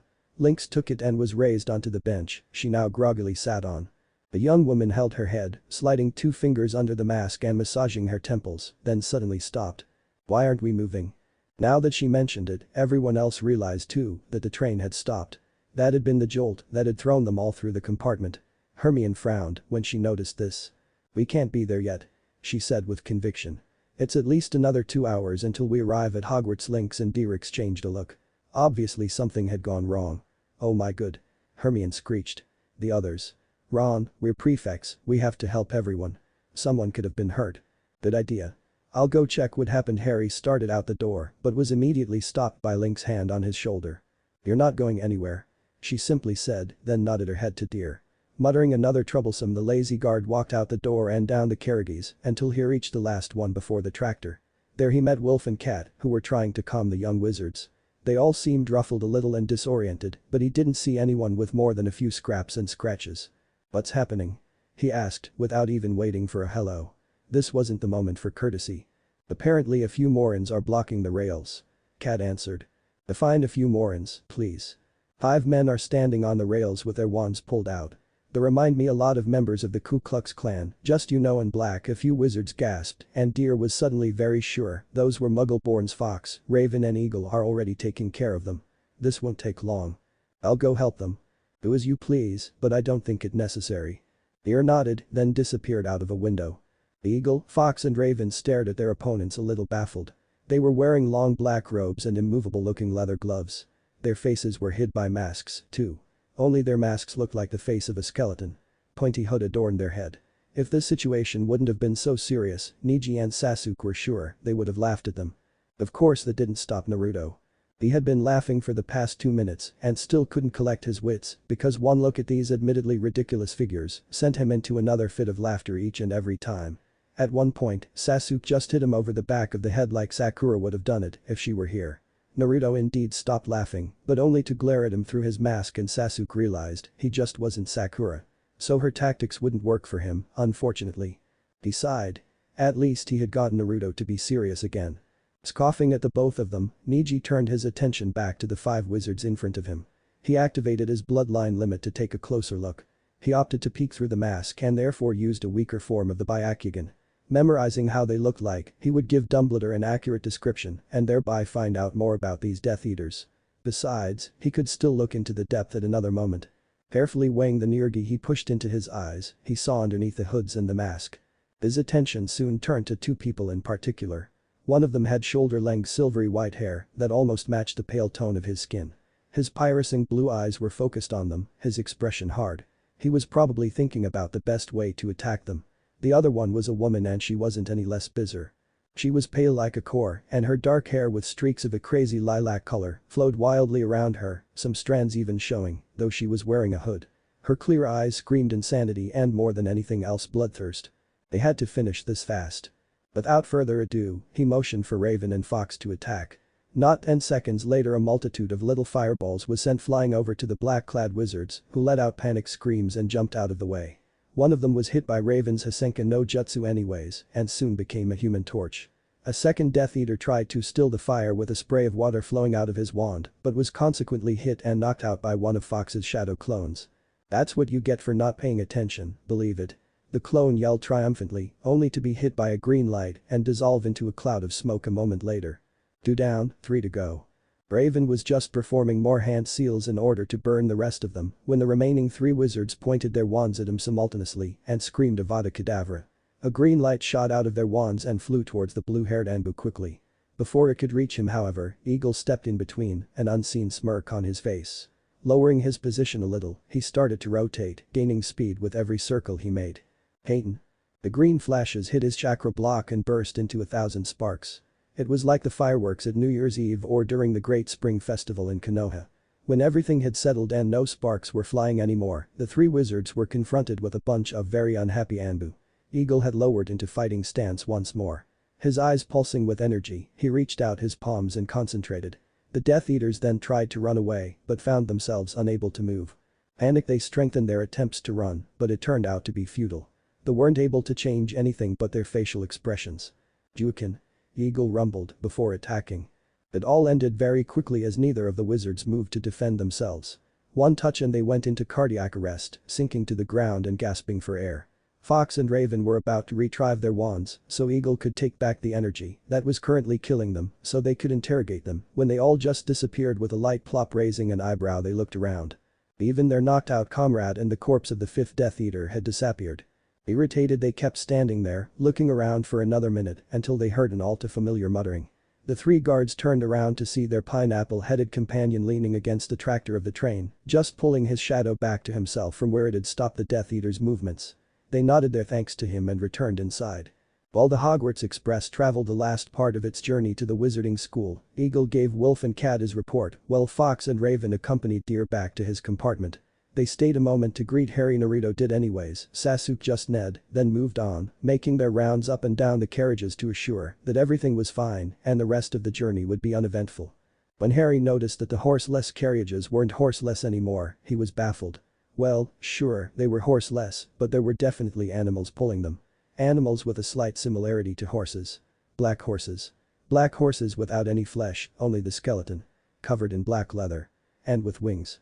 Harry blinked. This beast had never been there before. When Ron, Hermione, Ginny and Luna finally caught up with him, Harry saw his chance.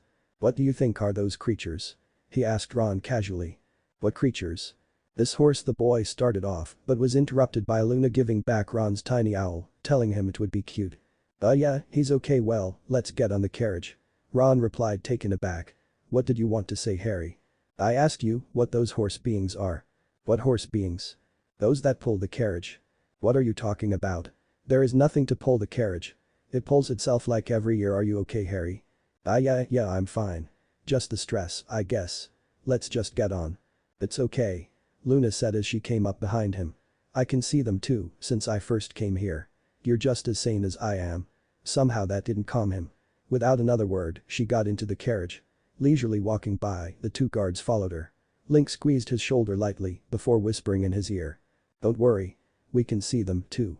Arriving in Hogwarts Great Hall, Harry, Ron, Hermione and Neville sat down at the middle of the Gryffindor table after Luna and Ginny had taken their leaves. The guards had stayed outside of the hall and for that, Harry was thankful.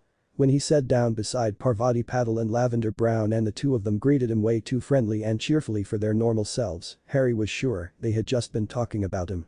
He decided to ignore them in favor of looking up to the teacher's table and search for Hagrid. Unfortunately, the half-giant was nowhere to be seen. Just like when the first years were to be escorted to the castle, it was Professor Grubbly Plank he found and not Hagrid. He isn't there. Ron and Hermione started looking for their friend too, but just like him, they couldn't see him anywhere. "He can't be gone," Ron said, to which Harry replied. "Of course not." "You don't think he could be injured, do you?" Hermione asked concerned. "No," Harry said hastily. "Then where is he?"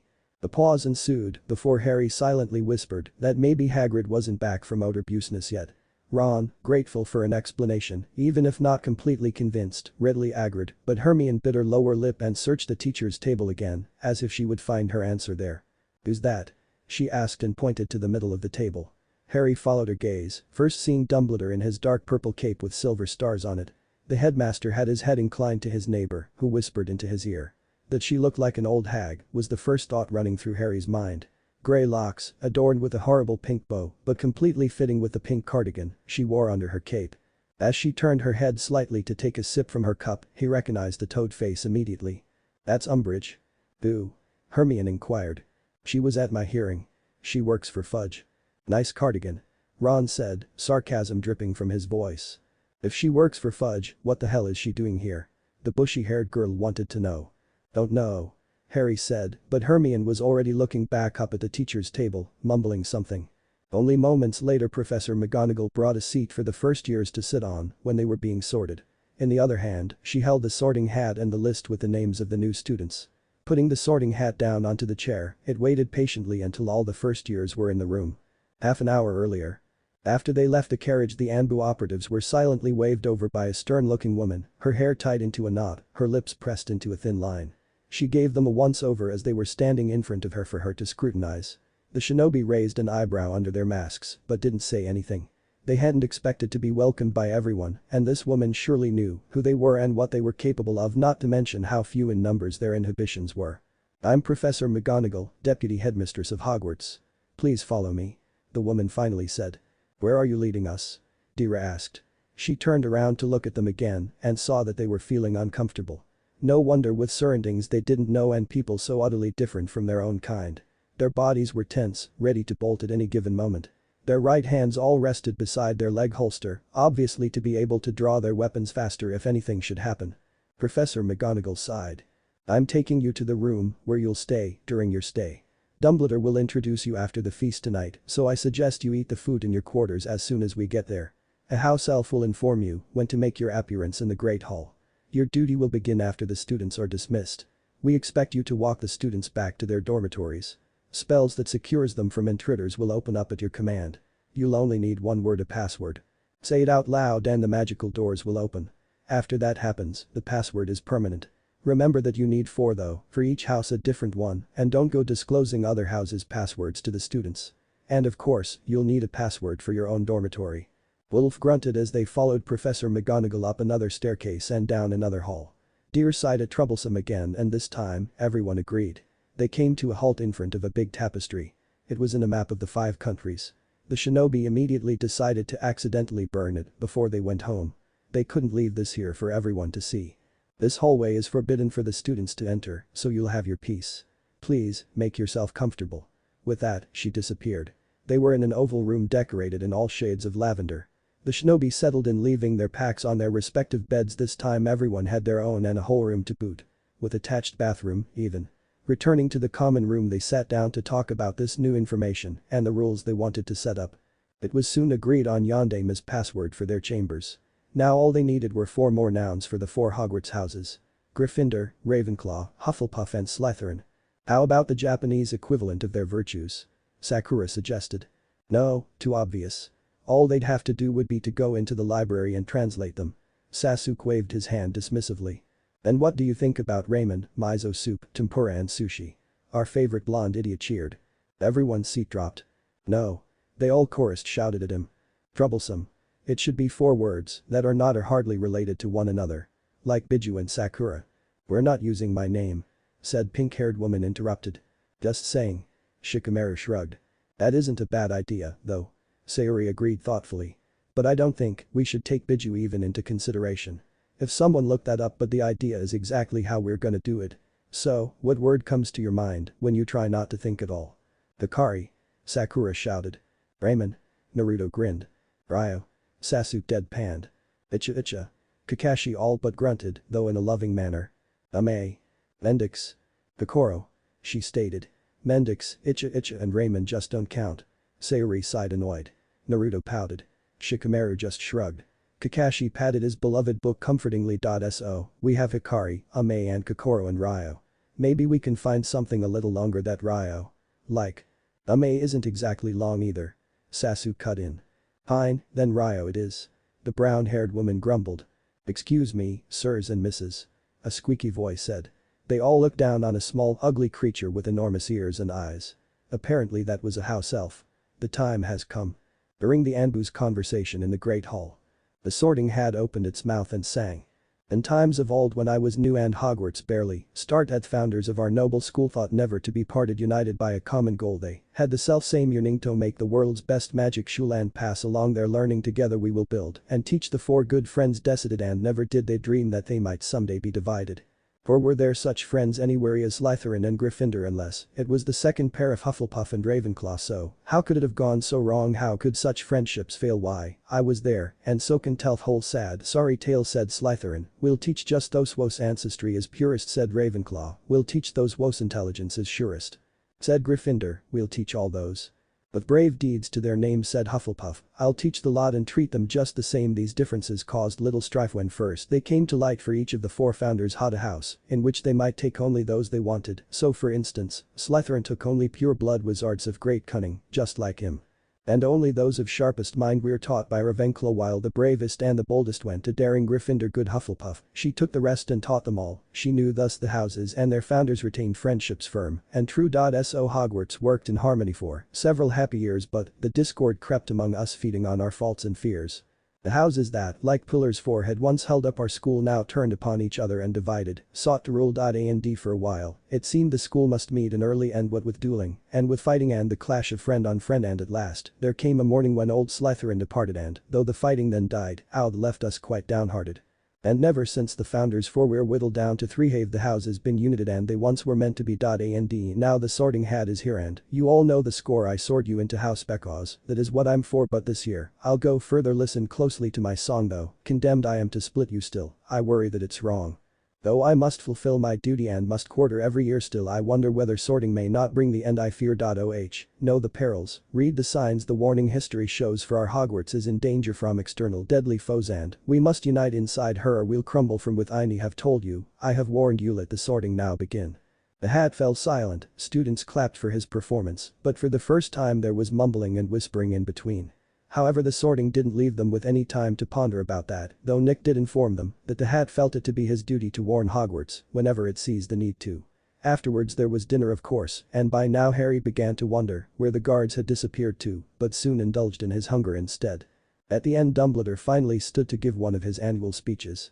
Now that we're all digesting this wonderful dinner, I'd like to have your attention for a few moments.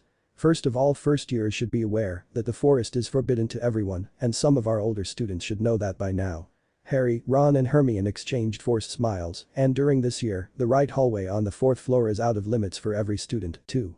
Mr. Filch, the caretaker, asked me again to remind you that casting spells in between the lessons in the hallways is not allowed, as well as a long list of other things you can read about on the parchment at Mr. Filch's office door. This year we have 2 changes in our staff. We are happy to welcome back Professor Grubbly Plank, who will teach care of magical creatures. We are also pleased to introduce Professor Umbridge to you, who will be taking the post of teacher for defense against the dark arts. It was polite, though not very enthusiastic applause. Furthermore, I'd like to introduce to you the following 7 people. There was a loud poof and a lot of smoke. As the smoke cleared, there were standing 7 men and women in knee-high boots, black pants, black shirts and bone-wide armors. They also wore long black gloves with metallic plates attached to them and masks of white porcelain with swirls in different colors. 3 black, 1 purple, 1 crimson and 2 green. I thought you couldn't apparate in Hogwarts. Ron asked Hermione. In fact, you can't. It must be their magic. It's different from our, so the protective spells didn't recognize it. The bushy-haired girl guessed. MH. Appearing at the entrance to the Great Hall, the 7 masked men and women bridged the distance to the teacher's table in a few seconds. 6 of them ran along the walls, stopping opposite to each other and making a jump for it. A metallic sound could be heard throughout the hall as their knife-like weapons clashed and impaled themselves into the pavement. Landing graciously on their feet, the warriors then walked over leisurely to their last comrade. A gray-haired man that, instead of partaking in their show, had just slouched against the teacher's table in front of Dumbledore's seat. Single applause could be heard from the headmaster, but it soon erupted into loud cheering from all the students until Dumbledore gave them a sign. All students fell silent at once. These people, known by the names of Wolf, Cat, Eagle, Deer, Lynx, Fox and Raven, are guards I hired to protect the school and every one of you. They have every ability our top Aurors have and more. They're here for your own safety, so don't go insulting them. If they tell you to do something, then do it without questioning them. If you have questions, you may ask Wolf or Cat, as they are the team's leaders. They may not answer you, though. After I dismiss you, they will walk your houses back to your common rooms and tell you a few things themselves. You're not to leave without them. And whatever you do, don't give them any reason to harm you. He admonished everyone. Selections for the Quidditch teams will be held. He stopped and looked down at Umbridge, then sat back in his seat as she took over to tell the students a few things. Dumbledore seemed fine with it, but other members of the staff looked more than just a little indignant. Thank you, Headmaster, for your friendly words of welcome, she said in the voice of a little schoolgirl. Harry saw some of the guards outrightly cringe as if in pain. It's great to be back at Hogwarts and to see all these joyful little faces. Harry looked around but couldn't see any joyful faces. I look forward to getting to know you all, and I'm sure we'll become good friends. I'll be her friend as long as I don't have to borrow that cardigan, Parvati whispered to Lavender. CHRM, CHRM. Umbridge cleared her throat, and this time the blonde guard lowered into a fighting stance before raising his face up to the woman making these annoying sounds. The Ministry of Magic was always very interested in educating young wizards and witches. Every headmaster and every headmistress of Hogwarts had brought something new to this school, and that was always a good thing, because without progress, everything would come to a standstill. But you also have to decline progress that's just made for the kicks of it. You need tradition to give it its right balance. At this point, most of the students just stopped listening. Only after Umbridge was done and they were dismissed did the youngsters return to life. Standing up and preparing to leave, Dumbledore cleared his throat and reminded them that the guards were to take them to their dormitories. Everyone looked up to the 7 guards still standing in front of the teacher's table, seemingly discussing something with a very displeased-looking Umbridge. Of course they could also be sleeping on their feet, knowing the Toad Woman's ability to captivate her audience. Quickly the students took their seats again. Who knew when those would be finished? End of the 4th chapter. Chapter 5. Rules and Confrontations. In a dark, scary place far, far away from Hogwarts. I sent 5 of my best, most loyal Death Eaters to fulfill my wish. So why is Potter still alive? Well, one of my men perished and the other 4 were having heart attacks when I summoned them back. A malicious voice fumed in the dark, its unseen body sitting among the shadows of his throne. By his side was his precious pet snake, silently hissing, gleaming eyes on the tiny man that was cowering before them. He had help, my lord. Peter Pettigrew announced timidly. Help? The Dark Lord hissed. A bunch of kids defeated my fellow servants. No, my lord. Of course not, my lord. The little man hastily assured. There were strange warriors, or so I was told. Strange warriors? You mean muggles? Are you saying a group of lowlifes got the best over my pureblood wizards? And no. They were magic users, one of them apparently spit fire and the other made copies of himself, my lord. And they didn't even need a wand. From what our spy at Hogwarts told us, they are new guards from Japan. Dumbledore hired them, it seems. Japan. Lord Voldemort half hissed, half whined. He had only heard about the sorcerers in Japan during his time in Hogwarts when Binns had held one of his monotone speeches about how Japanese wizards turned away from the other magical communities when the Treaty of Secrecy was signed.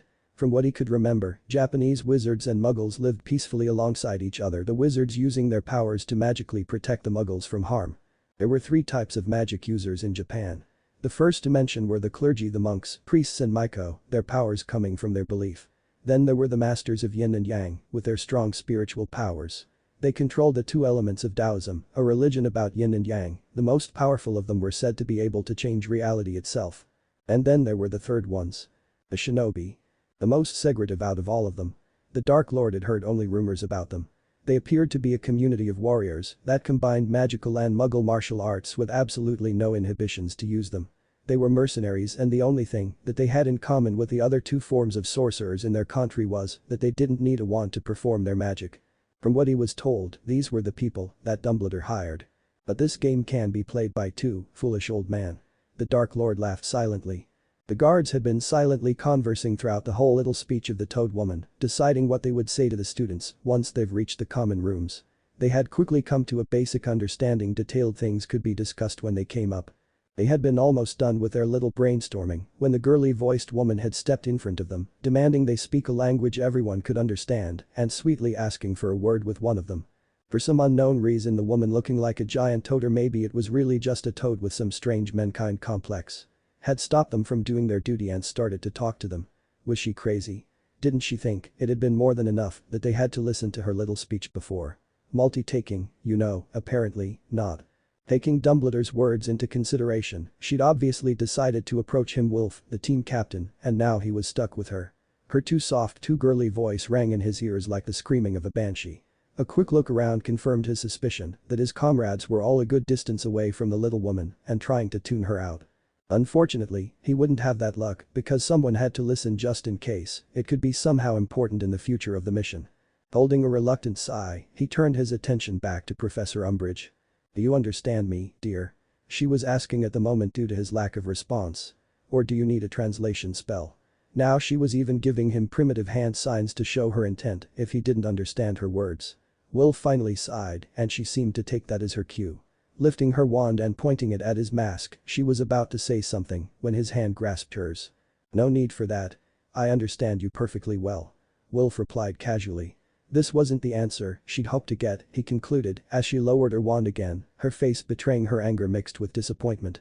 She'd probably hoped to cast some other spell on him to get some information. Well, have you been listening to me, then? No. Now, she was surely fuming with anger. Fine. Professor Umbridge huffed.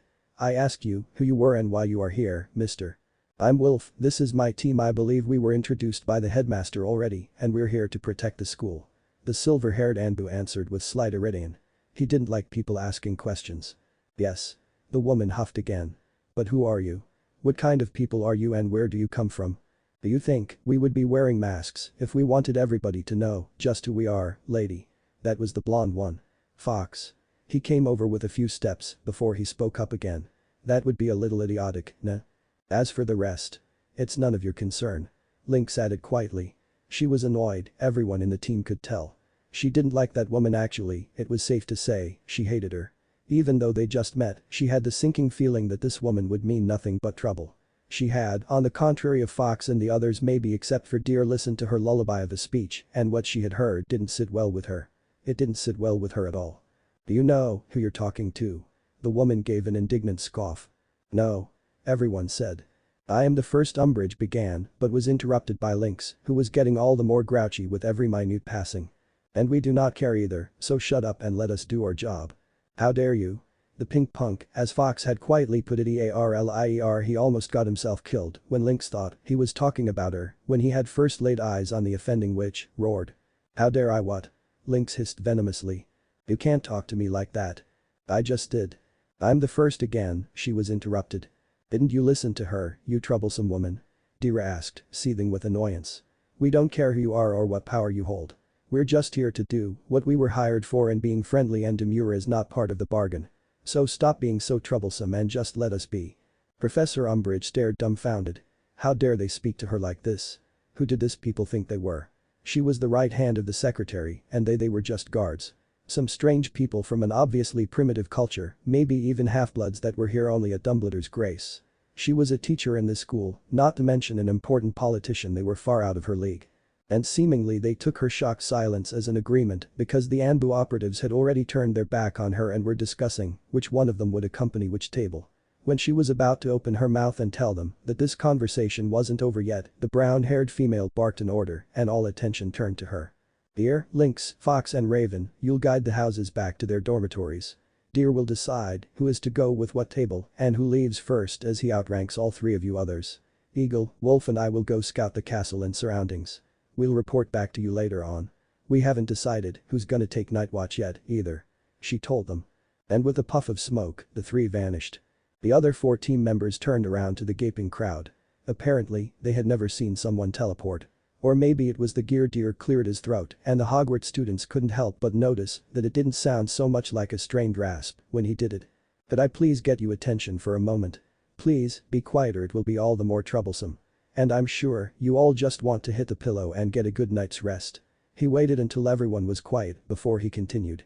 As we are in 4, you can already guess how it's gonna be. Every house will go with one of us. And we'll go one after another. I don't want any problems because of some people who want to force their ways through the crowd. Here he made a pause to gauge the reaction, but though seemingly unnerved, the students just stayed silent. Fine. The Slytherin table will go first. Raven will accompany you to your dormitory and then explain some things to you. Therefore you are to stay in the common room until he dismisses you, am I clear? An affirmative grumble went through the table decorated in green as they all stood to their feet to follow a hastily marching guard with bluish dark hair who was pushing the prefects in order to get the house to their common room. Me next. Me next. The blonde almost jumped happily. The pink-haired one smacked him up the head. Impatient as ever, Fox. That's such a troublesome trait.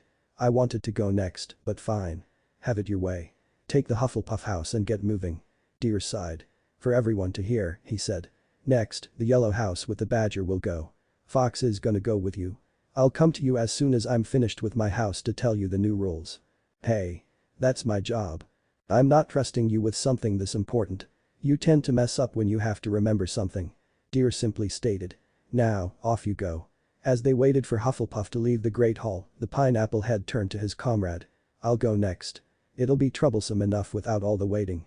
Take the Gryffindor house back to their dormitories and tell them everything they need to know. Afterwards, we'll meet up with the captains and decide about the night watch. Okay. The pink-haired girl chimed as her male companion ushered the Ravenclaws out of the giant hall. She waited a moment before she waved the last students to the entrance and followed the 2 new prefects through the hallways and up the stairs until they were in front of the portrait of a very fat lady. Password? She asked. Oh, I know it. That was the chubby boy from the train, Neville something. Mimbulus Mimbletonia. But the portrait didn't move. The fat lady shook her head. But, he's right. Ron protested. That's the password we were given. That was probably before Dumbledore had the idea of leaving that to us. Came the pink-haired ANBU's voice as she finally caught up with the people standing right in front of the picture. Then again, to catch up with them, she would have had to walk over people and, though she didn't have any inhibitions in regard, she really didn't feel like arguing tonight. So, she just walked up the walls and was now jumping down into the little circle the students backed out of. "Password?" the fat lady asked again. "Picoro," she answered. The fat lady made a welcoming gesture and the portrait swung aside. Mumbling and grumbling, the students entered their common room while Lynx reminded them not to go anywhere just yet. "And please, leave me a seat. It's been a long day," she admonished them gently. When everyone was seated or standing inside, Lynx finally took her seat at the fire, arching her back comfortably. "Very well. As you know, there will be some new rules in Hogwarts. I'm here to tell you what they are.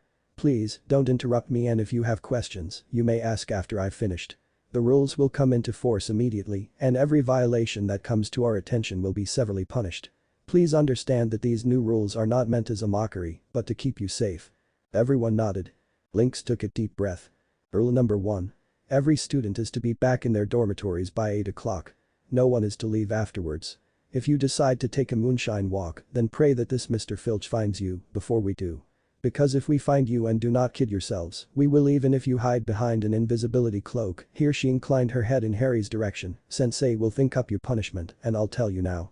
He's not called a sadistic bastard for nothing." Sensei Lavender asked. "The silver-haired one with the wolf mask. And always remember. It's silver, not gray. Don't ever call his hair gray if you cherish your life." This was followed by an awkward silence. Rule number 2. Every class is to be taken to its lesson by a teacher or a guard, or at least go in large groups. Sounds like when the basilisk was out and about, Parvati mumbled. Silence. This rule is to make sure you're safe all the time. Rule number 3. If given an order by one of us, you're to obey immediately. Rest assured that we won't order you to bring us coffee, but only use this power if necessary, or to tell you to shut up if you annoy us. You're also to cooperate with us. Meaning, if we ask a question, we expect you to answer right away. Rule number 4.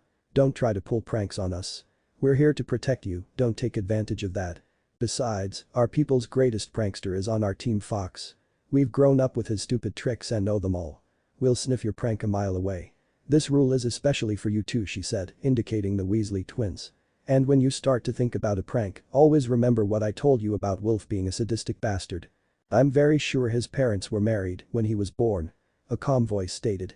Lynx turned around in a heartbeat, some strange knife in one hand. Standing behind her at the entrance to the common room was Raven. "Oh God.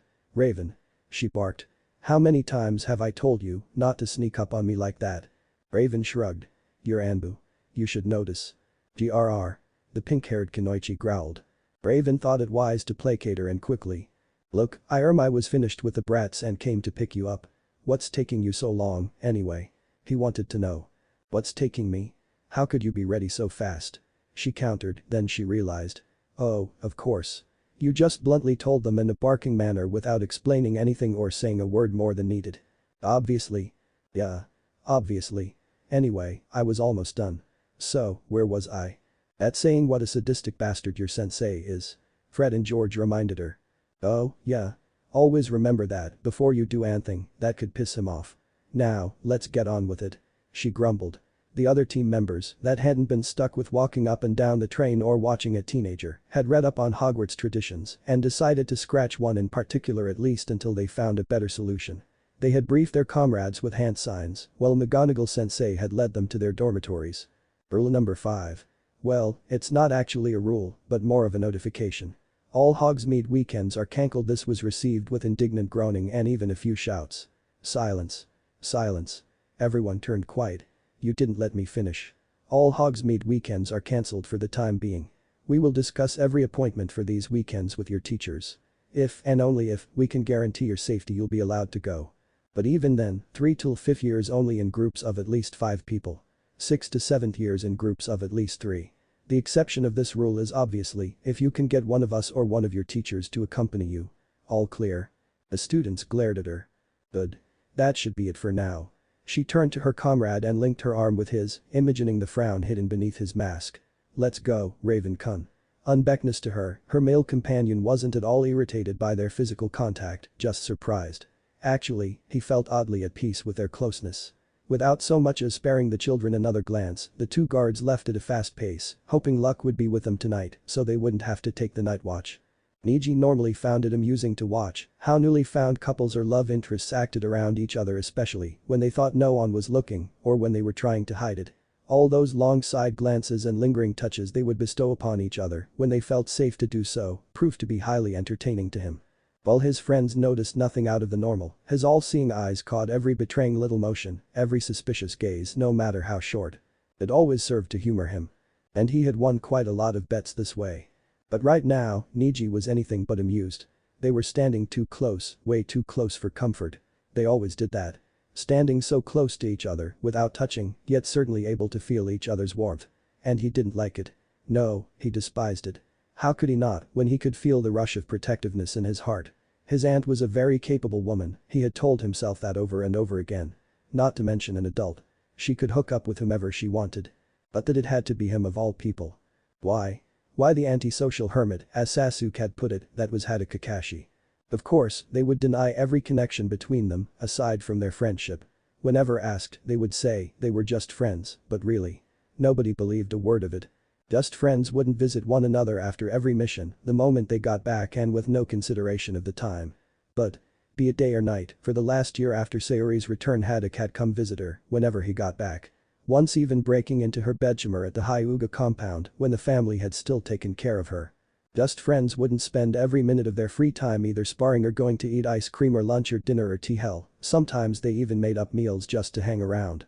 Just friends wouldn't share so much physical contact when not necessary, not even best friends yet, they seemed to be glued to the hips both metaphorically and literally. And for heaven's sake, no matter how you saw it, for someone who was just a friend Hada Kakashi wouldn't put away his beloved dirty little companion into his pocket whenever she spoke to him. Everyone knew that. As much as everyone knew they would get together officially one day or another. Niji was fairly sure that they hadn't done anything yet. Their body language screamed closeness, attraction even, but no intimacy, at least not on a physical level. Which is what every shinobi was betting about at home. It was the Hokage's idea, of course, and soon enough everyone had joined in. The prize was all the money every participant had put into the betting pot and a free vacation to Moon Country. By now, there wasn't one of their Jonin comrades that hadn't joined in yet. Even the genin were betting. Hell, even Naruto was betting. Byakugan still activated from scouting outside the school, Niji watched as Sayori apparently reported back to Kakashi on what she'd seen so far. Kakashi seemed to listen intently while his hands, which lay on her shoulders, softly caressed the column of her neck. Judging from her facial expression, she seemed to quite enjoy it too. Quickly Niji decided to deactivate his bloodline limit because otherwise he would probably be caught watching sooner or later when Sayori used her Byakugan again. Grumbling, the eagle-masked ANBU captain left for their quarters. Soon after the guards had left, Harry and Neville went up into the room they shared with the other boys of their year. Dean Thomas and Seamus Finnegan were already there and occupied with hanging their photographs and posters onto the walls. The boys had been in the middle of a discussion when Harry opened the door. At noticing him they quickly fell quiet so that Harry thought that they had been talking about him and right after that he thought if he was becoming paranoid. "Hi." He greeted them, walked over to his suitcase and opened it. "Hey Harry." Dean answered, putting on his pajamas in the colors of his favorite soccer team. "Had a nice vacation." "Was okay, I guess." Harry muttered, because a truthful answer would have taken up most of the dark hours of the night to tell. "You too?" "Yeah." Dean giggled. "Better than Seamus's anyway. He just told me." "What happened?" Neville asked while putting his Mimbulus Mimbletonia lovingly on his nightstand. Seamus didn't answer immediately. First making sure that his poster of his favorite Quidditch team was safely hanging from the wall. Then he said with his back still to Harry. "My mom didn't want me to come back." "What?" Harry asked bewildered. "She didn't want me to come back to Hogwarts." "But why?" Harry knew that Seamus's mother was a witch. That's why he couldn't understand why she would act like his uncle. "Well, I guess because of you." "What do you mean?" Well, the boy started to explain, still avoiding Harry's gaze at all costs. "Not only because of you, but also because of Dumbledore. She believes what she believes, that I'm a liar and Dumbledore an old fool." Finally, Seamus looked up into his face. "More or less." Harry didn't dignify that with an answer, instead he opted for throwing his wand onto his nightstand, shrugging his cape over his shoulders, stuffed it into his suitcase and slid on his pajamas. It disgusted him. He was sick of being the one everyone stared at and everyone talked head off about like he was some kind of bizarre animal in a zoo. If only one of them knew, if only one of them could understand how it was when all these things happened to you. Mrs. Finnegan came to mind, and Harry decided that she was just another stupid woman without the slightest idea. He climbed into bed and was about to close the curtains when Seamus spoke up again in a nervous yet interested tone. "Listen, what happened that night as you know as Cedric Diggory." "What do you want from me?" Harry replied, almost snapped. "Why don't you just read the newspapers like your mother? They tell you all that you need to know." "Stop insulting my mother," Seamus hissed. "I'll insult whomever calls me a liar." "You won't talk to me like that." "I talk to you like the hell I want to," Harry replied, the anger boiling so much he grasped his wand from the nightstand and pointed it directly at the other boy. "If you've got a problem with me in this room, why don't you go ask McGonagall? If you can move out, then your mother won't have to worry about you and him." "Leave my mother out of this, Potter." "What's happening here?" Ron was standing in the doorway. His eyes were wide and he was looking from Harry, who kneeled on the bed and pointed his wand at Seamus, to Seamus, who stood there, his fist raised. "He's insulting my mother." "Harry would never do that. We got to know your mother and thought of her as a very nice person. That was before she believed in every word in the prophet," Harry snarled. "Oh," Ron said, realization dawning on him. "Oh, I see. You know what?" Seamus spat angrily. "He's right. I don't want to sleep in the same room as him. He's crazy." "That's completely idiotic, Seamus," Ron grumbled, his ears glowing red. "Idiotic, huh?" Seamus snapped back at him. "You believe the whole shit he tells everyone about you-know-who?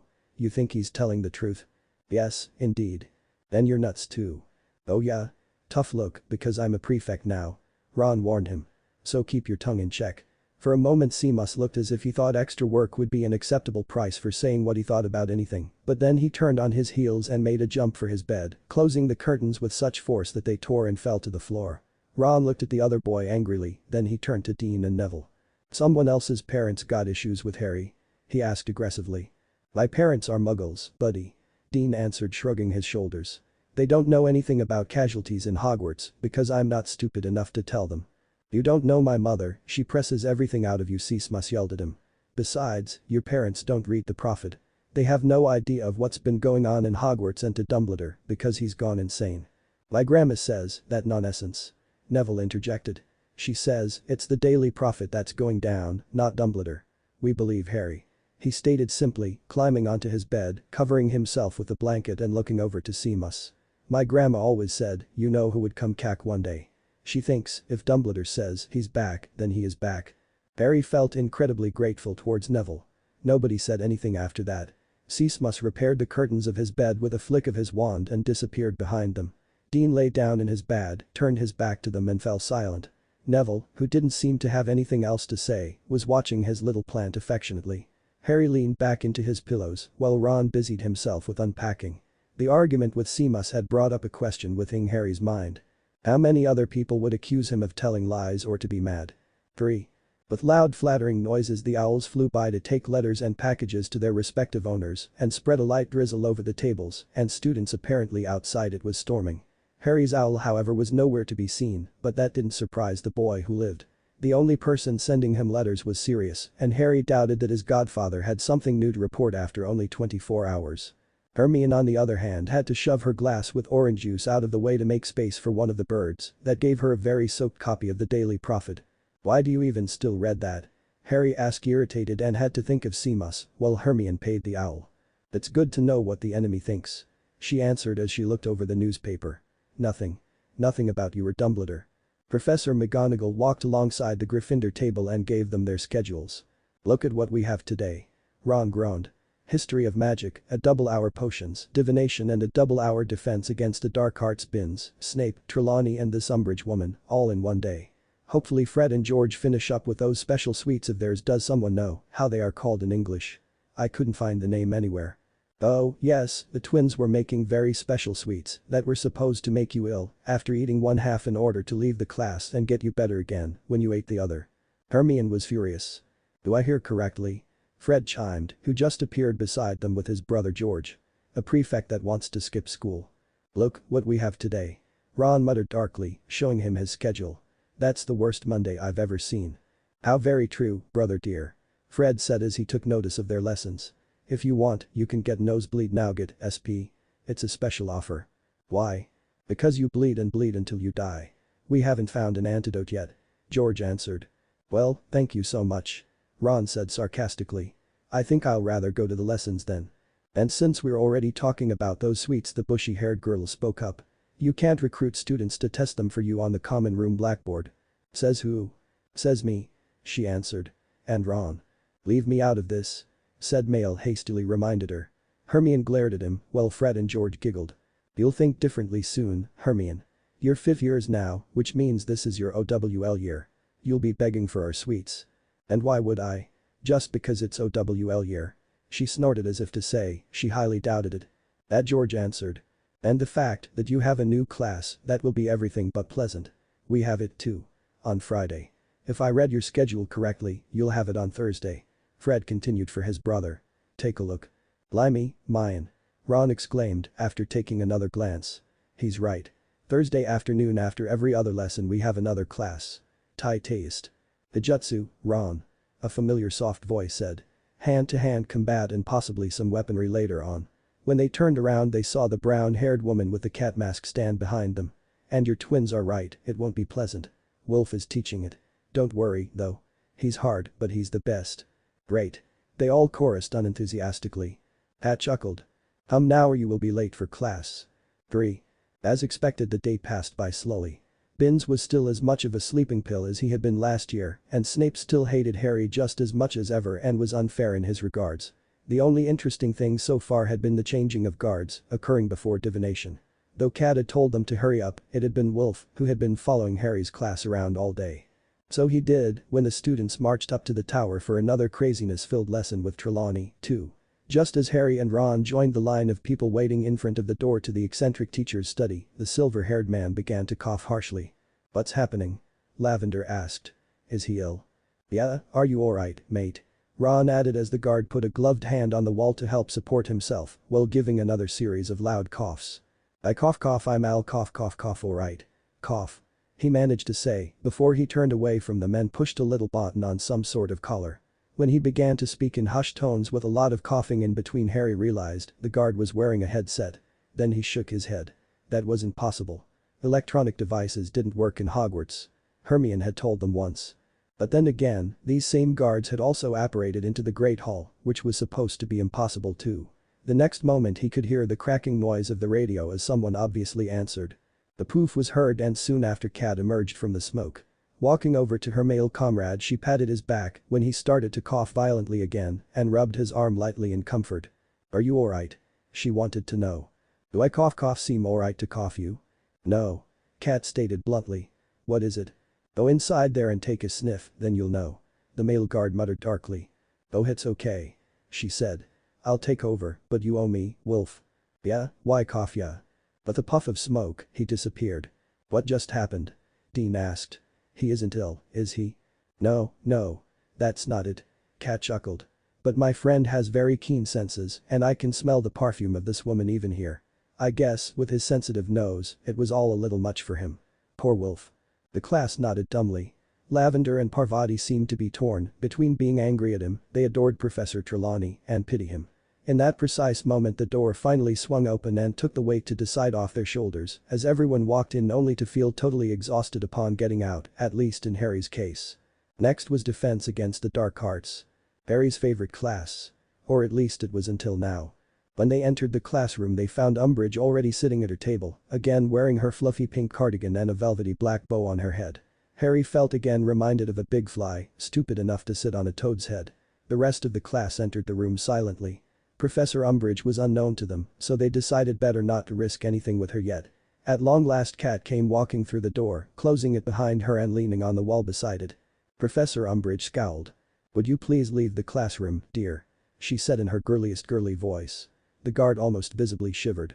You're intimidating the students. Pat looked around. None of the children looked frightened, only curious. No. She said simply. Umbridge's scowl grew. Leave my class immediately, guard or. Captain? What? The toad woman asked bewildered for a moment. The correct way to address me is by my rank. Taichu or captain in your language. Cat patronized the older woman. Well, captain, leave. No. I'm the teacher, Umbridge screeched in a high-pitched voice. And I'm the guard. I outrank you. What? As ANBU I report to no one but the cage of my country or my client. You're neither. This would be a long lesson, the kids thought as they watched the exchange. End of the 5th chapter. Chapter 6. Umbridge. You can't. I'm Professor Umbridge stammered incoherently. She was seemingly at a loss for words at the audacity of the other woman. Still in shock, that was constantly overpowered by rage, the gray-haired teacher slowly stood. Not that it made much of a difference. Her cheeks flaming furiously, she pointed her wand at the female guard, who immediately tensed not in a scared, but in an attentive way. Under her mask, Sayori's eyes narrowed. Was this woman, this toad, really going to attack her? From what they had gathered from her speech and a brief exchange she and Wolf had with Dumbledore afterwards, Professor Umbridge wasn't a teacher of the headmaster's choice. She was actually put into her position by a new law the minister had enforced not too long ago. Umbridge was, in one word, a spy. Now, that was nothing uncommon for Kat, nor could she damn the woman for it. She herself wasn't any better, really. Dumbledore had told them to be on their guard around the toad woman, what with her being the only teacher in Hogwarts that wasn't loyal to him. The headmaster had mentioned that she was obsessive and maybe a little bossy, but he never said anything about completely suicidal. You will leave immediately. The gray-haired witch pronounced every word as if she was speaking to some foreign idiot with no idea of her language, a retarded person, or a 4-year-old child. But Kat hadn't been a child since she became Jounin, damn it. You really don't want to do this, the ANBU guard calmly told her. Kat didn't want to fight, even if it was fairly obvious who would win. Ha! Umbridge giggled like a little schoolgirl. Kat cringed inwardly. You think you stand a chance against me, the minister's right hand? No, the brown-haired guard deadpanned, which took everyone by surprise, even Umbridge herself. Startled for a moment, she lost concentration, and the next one after a puff of smoke found her with her right hand pinned to her back in Kat's stronghold, wand thrown carelessly at the other end of the room, and a knife at her throat. I know that you wouldn't stand a chance against me. Kat released her hold on the toad woman, and not one moment too soon. Bursting through the door came the blonde guard Fox, a swirling ball of blue energy in hand, eagle closely behind him. Harry was sure those two wouldn't have hesitated to attack Professor Umbridge if they'd come in a second before, and that swirling ball, which was now decreasing in size until it just faded away, left the impression to be extremely dangerous. What's going on here? Fox asked, excited. Nothing. With a final glance at Umbridge, Kat returned to her post at the door and shooed her friends out of the classroom. Still baffled, they followed suit, but not before their female companion promised to tell them everything later on. Turning her head to the still shaking teacher, she added. Please, continue as if I wasn't there. Boy. Get that wand and bring it over to your sensei. To Harry's silent amusement, Seamus jumped out of his seat at her sharp tone and hurried to fulfill her request. Eventually everyone calmed down, Umbridge took her seat again and greeted them. Her voice was audible, though still a little quivering. Good afternoon, class. Hi, some of them muttered back. TSK, TSK, TSK. That isn't good enough, is it? She chirped. I'd like you to say good afternoon, Professor Umbridge. Again, please. Good afternoon, class. Good afternoon, Professor Umbridge, everyone chorused, though without much conviction. It's getting better, Professor Umbridge smiled sweetly. It wasn't that hard, was it? Put your wands away and get your quills out, please. She ordered them. Many of the students exchanged dark looks. The order to put their wands away had never been followed by an interesting lesson. Harry pocketed his wand and rummaged through his school bag until he found parchment, ink and feather and put them on his desk. Professor Umbridge pulled her wand out again. Very slowly, as Harry noticed, maybe in order not to alert the guard, who was still standing by the door in a slouched position. With a flick of the wooden stick she conjured words on the blackboard. Defense against the dark arts. A return to the basics. Well then, you class in this subject has been quite fickle and fragmental, right? Professor Umbridge stated as she turned to her class. The constant change of teachers, some of which didn't even follow an approved curriculum, sadly led to our problem today. You're nowhere close to OWL level. Therefore you will be pleased that it was decided that these problems should be resolved. This year we'll have a very carefully planned, theoretically centered curriculum that is approved by the ministry. Please, copy the following. With another flick of her wand, the first message disappeared to make space for another one. Class aims. Understanding of the basics of defensive magic. Recognizing situations in which defensive magic is allowed. Putting the usage of defensive magic in connection with the practical use. While the students copied the indications on the blackboard, Sayori read and reread the words over carefully. Soon she frowned underneath her mask. This woman, not to mention the whole ministry of these wizards, couldn't really be that stupid, right? Voldemort being on the loose or not, this was just ridiculous. The kids wouldn't survive a day out there if this was everything the Toad Woman was going to teach them. What kind of a sensei wouldn't prepare her students for everything? When everyone had copied the whole message from the board, Professor Umbridge asked if every student had a copy of the book she had put on the school's list. A little mumbling could be heard, but it was evident that the students had gotten their copies of said book. Still, it wasn't enough for that disgusting woman. "I think we'll have to try again," she said. "If I ask you a question, you're to answer with yes, Professor Umbridge, or no, Professor Umbridge." Well. Did everyone get a copy of Theory of Magical Defense? "Yes, Professor Umbridge," they all answered at once. "Good," the gray-haired woman said. "Open the book on page 5 and read the first chapter. I don't want to hear any conversations." Professor Umbridge took a few steps back, away from the blackboard, sank down onto her chair and watched them with her giant eyes. Harry opened his book and began to read. It was terribly boring, just as bad as listening to Professor Binns. He could feel how his concentration slipped away. Soon enough he'd read the same line half a dozen times without understanding more than the first few words. Silence-filled minutes passed by. Beside him, Ron unconsciously twirled his feather over and over again while staring at the same spot in the book. Harry looked to his right and what he saw surprised him so much that he was thrown out of his trance. Hermione hadn't even opened her Theory of Magical Defense. She stared at Umbridge with her hand raised. Harry couldn't remember any moment of time where Hermione hadn't read what a teacher had told her to read. He looked strangely at her, but she shook her head to indicate that she wouldn't answer questions right now, all the while staring openly at Professor Umbridge, who was doing her best to ignore her. But soon Harry wasn't the only one showing more interest in Hermione's silent crusade than the book they were supposed to be reading. More and more students decided to watch the bushy-haired girl, even the guard had inclined her head into Hermione's direction, and Umbridge couldn't pretend not to notice anymore. "Did you want to ask a question about the chapter, my dear?" Professor Umbridge asked, showing the class her little pointed teeth. "No, not to this chapter." "Well, we're reading it right now. If you want other information, you could come to my desk after class." "I'd like information about your course aims," Hermione stated sternly. "Smart girl." She noticed. Cat thought, smirking under her mask. Professor Umbridge raised an eyebrow. "And your name is?" "Hermione Granger." "Well, Miss Granger, I think the course aims are perfectly clear if you read them carefully." Professor Umbridge exclaimed with carefully friendly voice. "Not to me," Hermione replied bluntly. "There's nothing about using defensive magic." "Using defensive magic?" Professor Umbridge repeated after a short shock-filled silence while the students finally got a grip on the meaning of their class aims. "I can't think of a scenario where you would be in need of using defensive magic, Ms. Granger. You aren't seriously expecting to be attacked within these classrooms' walls, are you?" "We aren't going to use spells?" Ron asked loudly. "Students raised their hands if they wished to speak in my class, Mr. Weasley," Ron answered and raised his hand. Professor Umbridge, whose smile had grown wider, turned away from him. Harry and Hermione raised their hands immediately, too.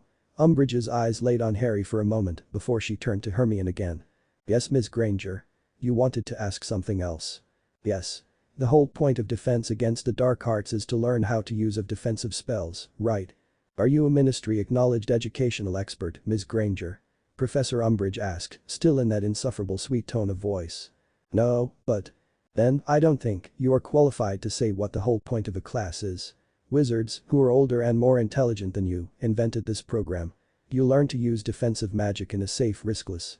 "What's the sense of that?" Harry burst. "If we're attacked..." "Raise your hand, Mr. Potter." Harry's fist shot into the air. Again Professor Umbridge turned away from him, but now many others had raised their hands. "And your name is?" she asked Dean. "Dean Thomas." "Well, Mr. Thomas." "Well, it's like Harry said, isn't it?" Dean picked up where Harry had been interrupted before. "If we're attacked, it won't be a riskless situation." "I'll repeat myself," Professor Umbridge said, smiling at Dean in a very unnerving way. "Do you expect to be attacked during class?" "No, but..." Professor Umbridge didn't allow him to finish. "I don't want to question how this school has been led until today, but you have been given into the care of very irresponsible wizards in regards of this particular class, not to mention," she laughed spitefully, "very dangerous half-breeds. If you're talking about Professor Lupin, he was the best." "Raise your hand, Mr. Thomas," Umbridge admonished. "Well, it's the interpretation of the ministry that theoretical knowledge of the workings of defensive magic is more than enough to bring you through the exams. And that's what school is about, after all. And your name, my dear?" she added with a gentle gaze over to Parvati. "Parvati Patil, and isn't there a practical part to the OWL exams in defense against the dark arts? Aren't we supposed to show that we are actually able to use the spells we learn in this class?" If you learn the theory accurately, there is no reason why you shouldn't be able to conjure the spells asked from you in the exam, Umbridge answered sweetly. Sayori couldn't believe her ears. Was this woman really that dense? In the shinobi world, even academy students learned how to defend themselves. You couldn't even become a genin without at least knowing a few basic defensive jutsu, like the henge to hide yourself or simple clones to confuse your enemies. They knew they could be attacked at any given moment and trained hard to be prepared for every eventuality. Akin was right. Wizards were nuts. The theory won't help us in the real world, though. Harry suddenly said aloud. This is a school, not the real world, Mr. Potter. So we aren't supposed to be prepared for what awaits us out there. But boy. There's nothing out there, Mr. Potter. Oh, yeah. Harry said. His anger was boiling. Great. Sayori now inwardly groaned in frustration. The boy's losing control and fast. Who do you think would attack some young children like you, Mr. Potter? Let's see, Harry replied, faking thoughtfulness. Maybe Lord Voldemort. Ron gasped, Lavender Brown shrieked, and Neville fell sideways from his chair. Professor Umbridge on the other hand didn't even twitch. She stared at Harry with an expression of grim satisfaction. 10 points from Gryffindor, Mr. Potter. The class was motionless and silent. Everyone stared at either Harry or Umbridge. Now let me clarify a few things. Professor Umbridge stood and leaned forward on her desk. You were told that a certain dark wizard has returned from the dead. He isn't dead. Harry interrupted. You have already lost 10 points for your house, don't make it harder on yourself. Professor Umbridge said in a strained tone, without looking at him. As I said just now, you were told that a certain dark wizard was back. That's a lie. It's not a lie. I saw him, I fought with him. Attention, Potter. Tomorrow afternoon in my office. At 5. I repeat, it's a lie. If you're preoccupied anyway, please come to me after class. And tell me if anyone tries to sell you these lies, immediately. Now, if you would return to page 5 in your book. She sat down again. The atmosphere, however, was still as tense as before. If Kat had hoped that it would be finally over, she lost all hope when she looked at Harry. He didn't seem very interested in reading as he slowly stood from his chair. The boy beside him, Seamus, looked half frightened, half impressed. He can't be that stupid. The brown-haired guard told herself over and over again, but it wasn't very convincing. She watched Hermione, whispering to her friend, trying to stop him, even going as far as to grab his sleeve, but knew it was futile. The boy was going to get himself deeper into it and there was nothing anyone could say or do to stop him. Harry had lost control and was ruled by his emotions right now. The strongest of which was anger. So, following your interpretation, Cedric Diggory just fell over dead, yes? He asked with a shaking voice. The whole class gasped simultaneously for air because none of them, except for Ron and Hermione, had ever heard Harry speak about Cedric's death. They were watching everything like vultures looked at a corpse. Cedric Diggory's death was a tragic accident. It was murder, Harry replied. Voldemort killed him and you know that. Umbridge looked at him and for a moment Harry thought she would yell at him, but instead she sweetly asked him to come over to her. Pushing his chair out of the way, he marched in front of the teacher's desk and took a sealed letter from Umbridge. Take this to Professor McGonagall, my dear. Harry was about to comply, turning to the door without another word, but Kat had made a step in front of it. Confused, the dark-haired boy looked up into the porcelain mask with the black paints, as if he would find an answer there. Of course, said mask was as expressionless as always, though there seemed to be something menacing about her posture. Harry could do nothing but take a step back from the guard. Is there a problem, my dear? Professor Umbridge asked, and Harry wasn't sure if she was talking to him or the guard. However, he wasn't allowed to answer, as Kat immediately took a step forward, ushering Harry further back into the classroom. The boy who lived followed suit, chancing another confused look at the brown-haired warrior. Yes, I fear there is, Kat finally spoke in her smooth, silky voice that seemed to have the ability to calm Harry's boiling rage until it was gone completely, leaving only a feeling of being slightly upset about something. Just like a real cat, the guard soothed people's nerves with her calm. I'm ordered to protect this boy and the class. He's not to leave this room without me, and seeing as the rest of the class will stay here until the end of the period, he isn't going anywhere either. I can't be in both places at once, right? Well, wrong actually. She could make a shadow clone, but really, why bother? It was so much easier like this, not to mention more entertaining as it brought new color to Professor Umbridge's cheeks. It seemed, however, Umbridge hadn't learned her lesson the first time, or maybe she'd just forgotten again. The gray-haired witch draw her wand. Stupefy. She screeched. Some of the students huffed in indignation or screamed aloud no. Like Harry, as he ran towards Professor Umbridge to stop her from hurting the guard, but a flash of red light was seen anyway. The red lightning bolt hit Kat square in the chest and she fell to the ground, motionless. A moment and a puff of the familiar smoke later, all that was lying there was a log. What the? A replacement technique, came Kat's smooth voice from the recess of the window. She was crouching on the glass, looking at the baffled wizards with apparent amusement. Harry could just imagine the sly smirk on her unseen face. You'll have to do better than that to get an ANBU operative, Toad. Too bad, you won't get another chance. Following through a few hand signs Harry noticed, they were completely different from those he had seen at Grimmauld Place number 12 when the guards conversed. Cat conjured two heavy, metallic chains that placed themselves around the Toad woman in an iron grip. A yelp of surprise and fright could be heard. Umbridge's wand fell to the floor because of the pressure on her hand and she gave a strangled cry. Oh no. Harry's mind raced back to when Moody told them about ANBU. Was Cat going to kill Umbridge for the stunning spell the new Dada professor tried on her? Surely, she wouldn't go killing her over a meaningless little thing like that, the dark-haired boy tried to reassure himself. You should know, I've killed for less. Cat continued, but now her voice was cold like Arctic ice floes. Fortunately for you, I'm under the strict order not to kill if not absolutely necessary, but try something like that again and you just might have a lethal accident within the next few hours. And now, sit down. I'll take Potter to Professor McGonagall as soon as Fox arrives here. I just called him. He should be here any moment. And indeed the blonde guard burst through the door a minute later, giving them a cheery hello. And a friendly wave to his superior. Cat sighed and shook her head before taking Harry over to the staff room. 3. That evening, dinner in the Great Hall wasn't an enjoyment for Harry. The message of his loud confrontation with Professor Umbridge had spread out quickly throughout the castle, even for Hogwarts standards. While sitting at the Gryffindor table with Ron and Hermione, he could hear them whispering around him. Strangely, no one seemed to care that he was listening in on their conversations. It seemed more like they were purposefully talking loud enough for him to hear, maybe hoping he would throw another fit as in Dada so they could hear the story from him personally. He claims he saw how Cedric Diggory was killed. He says he fought with you-know-who. Oh, please. Who's supposed to believe those lies? Be silent, Deera's lazy voice ordered. You're making troublesome noise. Yeah, shut up. I've a headache from that old fart's voice. Fox barked at them. Now you're being troublesome, shut up, dope.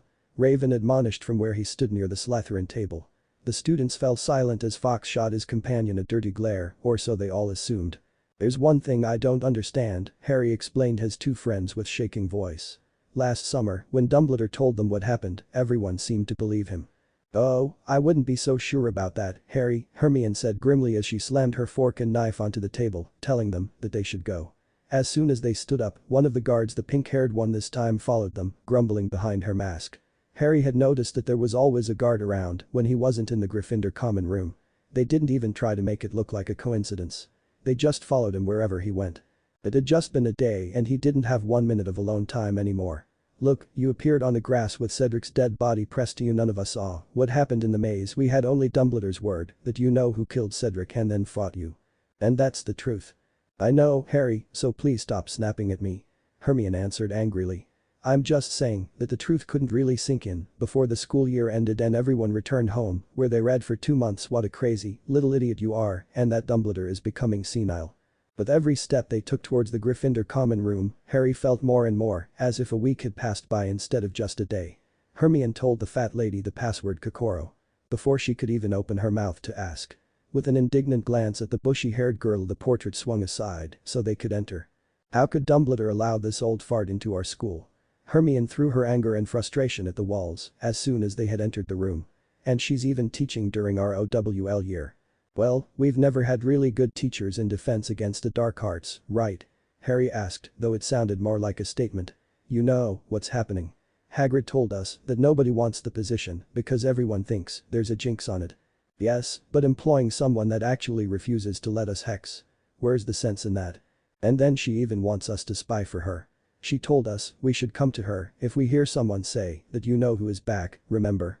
Of course, she wants you to spy for her, but not only about what people say about this Voldemort guy. Lynx burst out in a silent but spiteful tone. Ron and Hermione shivered at the mentioning of his name. She wants to spy on Hogwarts in its entirety and of course on Dumbledore himself. She's the right hand of the minister after all. What did you expect her to have come for? The minister wants to know what happens behind these walls, obviously. But Dumbledore is planning why he is saying that Voldemort is back. The ministry thinks there's a selfish reason behind that. Don't say his name. Ron muttered. Lynx just shrugged. 3. After acknowledging that Luna Lovegood and Ernie Macmillan believed him when he said that Voldemort was back and a quick meal, during which Angelina Johnson yelled at him for having detention during their selection for this season of Quidditch, she earned a short but very unfriendly bark from the Raven-masked guard to shut the hell up, woman. In the Great Hall, Harry finally made his way over to Professor Umbridge's office. Lynx was right behind him, patting him on the shoulder before he entered the Toad's office. He had seen this office during every year before her. When Gilderoy Lockhart resided in this room, it had been filled with portraits of him. When Lupin became teacher for Dada, you could meet dark creatures sometimes when you came to visit him.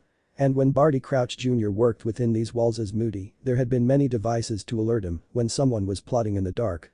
Now however, he couldn't recognize the office.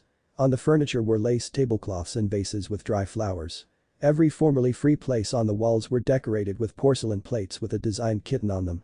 Every single one was wearing a different type of bow around their necks. It was disgusting. Harry could hear the guard snort. "Good evening, Mr. Potter," Professor Umbridge greeted him and then fell silent for a moment so he could answer. Apparently, after her last encounter with one of the guards, she had decided it would be better to ignore Lynx. The pink-haired woman seemed more than happy to accommodate the Toad. "Good evening, Professor Umbridge," Harry said stiffly. "Please, sit down," she said and indicated a little desk with lacy tablecloth and a chair. Parchment and feather were already there. Professor Umbridge," Harry spoke up, "before we begin, I'd like to ask you a favor. I'm on my house's Quidditch team and on Friday we'll be holding the selection tryouts. I wanted to ask you if I could go there instead of coming here for detention. I could come another day instead." Even before he ended, he knew it was futile. "Oh, no." Umbridge chirped. "Oh, no, no, no. This is your punishment for those disgusting, attention-seeking little lies." Here another snort from Lynx could be heard. Umbridge stiffened for a moment but ignored the woman again. "And of course a punishment can't go according to the culprit. No, you'll come tomorrow and the day after tomorrow and of course on Friday, too. It will hopefully do you some good if something precious to you is taken from you for once." Harry's anger was boiling again. He was telling disgusting, attention-seeking little lies. Umbridge watched him for a moment, smiling widely as if knowing exactly what was going on in him and just waiting for him to blow up again. With some effort he turned his gaze away from her before sinking onto the chair behind his desk. Taking out his feather, he was stopped by Professor Umbridge, telling him he would use one of hers. After being told to write "I mustn't tell lies," he asked her how often before beginning with his task. "Oh, as often as it takes for the message to sink in," she answered mysteriously. Sakura didn't like this. She stiffened when she heard the Toad woman's words and only tensed more when she saw the effect of this special feather, as Umbridge had called it. That was an instrument for torture. Harry was writing his phrases in a dark red ink. Nothing too unusual there, only that the same phrase appeared on his hand in form of cuts. Deep into his flesh and sinking deeper. The boy looked up for a moment as if to protest but decided otherwise. The pink-haired Kunoichi felt her chest swell with pride. The boy had some spirit. However, Lynx planned to tell the other about this. Especially Wolf. This woman was becoming a problem that would eventually cause them to do something drastic. Yesterday's aggression was proof enough. Kakashi had been furious when he had heard of what happened. She had to tell him about this. Wolf may be lazy, but he wasn't stupid. He would know what to do. He was the legendary copy ninja and her sensei after all. "Come here." Umbridge ordered after a while. Harry stood up and walked over to her. "Hand," she said. He held it out for her and the Toad woman took it between hers. "I don't seem to have made much progress." "Well, we'll just have to try again tomorrow evening, wouldn't you say, Mr. Potter? You may go." Harry left her office without saying a word, rounded a corner and ran into a wall, falling backwards and landing hard on his butt. Had Peeves pulled some trick on him again? When he looked up, he found black boots, a pair of pants in the same color, and a bone-wide armor over a black shirt. Not to mention, dark blue hair showing behind her beside the green swirled mask. It hadn't been a wall Harry had run into. It had been Raven making his rounds to protect the castle. "Hi," Harry said dumbly. "What are you doing here?" Raven asked coldly. He had detention. Lynx answered for him as she came around the corner too. "And it would have been nice if you had waited for me, since you're not to go anywhere without me right now. I wanted to talk to Umbridge, but you just stormed out the door. Anyway, show me your hand." "Why?" Harry asked, defiant. It earned him a smack over the head by Raven. "If she tells you to, then you just do it." He barked irritated. "No, Raven, let him be. I was going to heal him, but if he'd rather walk around with an injured hand, let him. It's his decision to make," Lynx replied in a bittersweet voice before turning to Harry, who found himself to be a complete idiot. Not only had he forgotten that Lynx was some sort of a meaty witch or more like meaty ninja, but he had all those snapped at her for no reason. She was just trying to help him. Dumbledore had hired her, so she was obviously in no way affiliated with Umbridge. That much was obvious, if only in the way Cat had treated the toad yesterday. "I'm sorry," he mumbled. "You better be." Sakura and Sasuke both huffed before looking at each other startled. About what, Harry couldn't say. "Give me your hand now," Lynx continued, her own already glowing in a light green. In a second, his skin was smooth again. No scar, no redness. No sign of the injury whatsoever. There. All good. Now she made a series of hand seals. "We should get you back to your friends." The pink-haired guard waved him goodbye before he disappeared in a puff of smoke. As the smoke cleared he would find the Gryffindor common room full of very stunned students. 3. "Thank you," Sakura whispered. "Whatever for?" Sasuke cleared his throat, trying to fake that nothing happened. "For defending me," she giggled at his denial. "That was very sweet of you." I just the blue-haired boy tried to explain it away, his mind racing to find an acceptable excuse for his behavior without betraying his reputation as stoic and emotionless, but failed him. "You didn't do that just for a comrade, did you?" "For a friend, maybe, but there was more to it and both of them knew it." The last Uchiha wasn't going to admit it, however. That would be like telling Naruto he liked his company. Not an option. "It's okay. You don't have to say anything. I understand," she assured him and he was relieved. But that changed when she added her next sentence. "You can try as you might, you can pretend it never happened, but in the end, we both know it did happen." Therefore she looked around if someone was there, watching them. After making sure no one was there, she took off both their masks. "Thank you, Sasuke-kun," she whispered before giving him a quick peck on the cheek. 3. Hazukiya's office Sunagakure. The redhead sat in his comfy chair behind his desk, a real mountain of papers piling on it, but Gaara wasn't paying any attention to it. Instead he had opted to turn his seat slightly to the left so he could look out his window front. Behind the glass the peaceful facade of Sunagakure stood out from the never-ending ocean of golden sand and the dark orange color of sunset. He silently, stoically appreciated the view. It was almost incredible how something that looked so beautiful could actually be so lethal, but thus was the desert. Gaara sighed. It wouldn't remain this peaceful for long. War was casting its ugly shadow over the shinobi countries again. Mist and Sound or what was left of it had allied themselves in order to destroy a common enemy. Konoha. And its allies along with it. It wouldn't be long until the Hokage would call him and the leaders of their other allies to the Hidden Leaf for a war council. However, Gaara had the intense suspicion that he would be seeing Tsunade much sooner than that. The Kazekage sighed again before looking down at the letter in his lap and then at the unraveled mission scroll on his desk. It had come from Konoha and was the usual information about ongoing missions of Leaf Shinobi. This was done to ensure that allies wouldn't take up missions that would put them into compromising situations, missions like this letter in his lap was asking for. An owl had brought it this morning. Turning to the assembled nins in his office, he instructed them. "Page the bird and make it ready for transport. Send my guest to me and inform the council that Baki will be in charge of the village while I'm away. Akazika. And tell them that my decisions are not up for discussion." "Yes, Kazuki-sama," the shinobi answered hesitantly.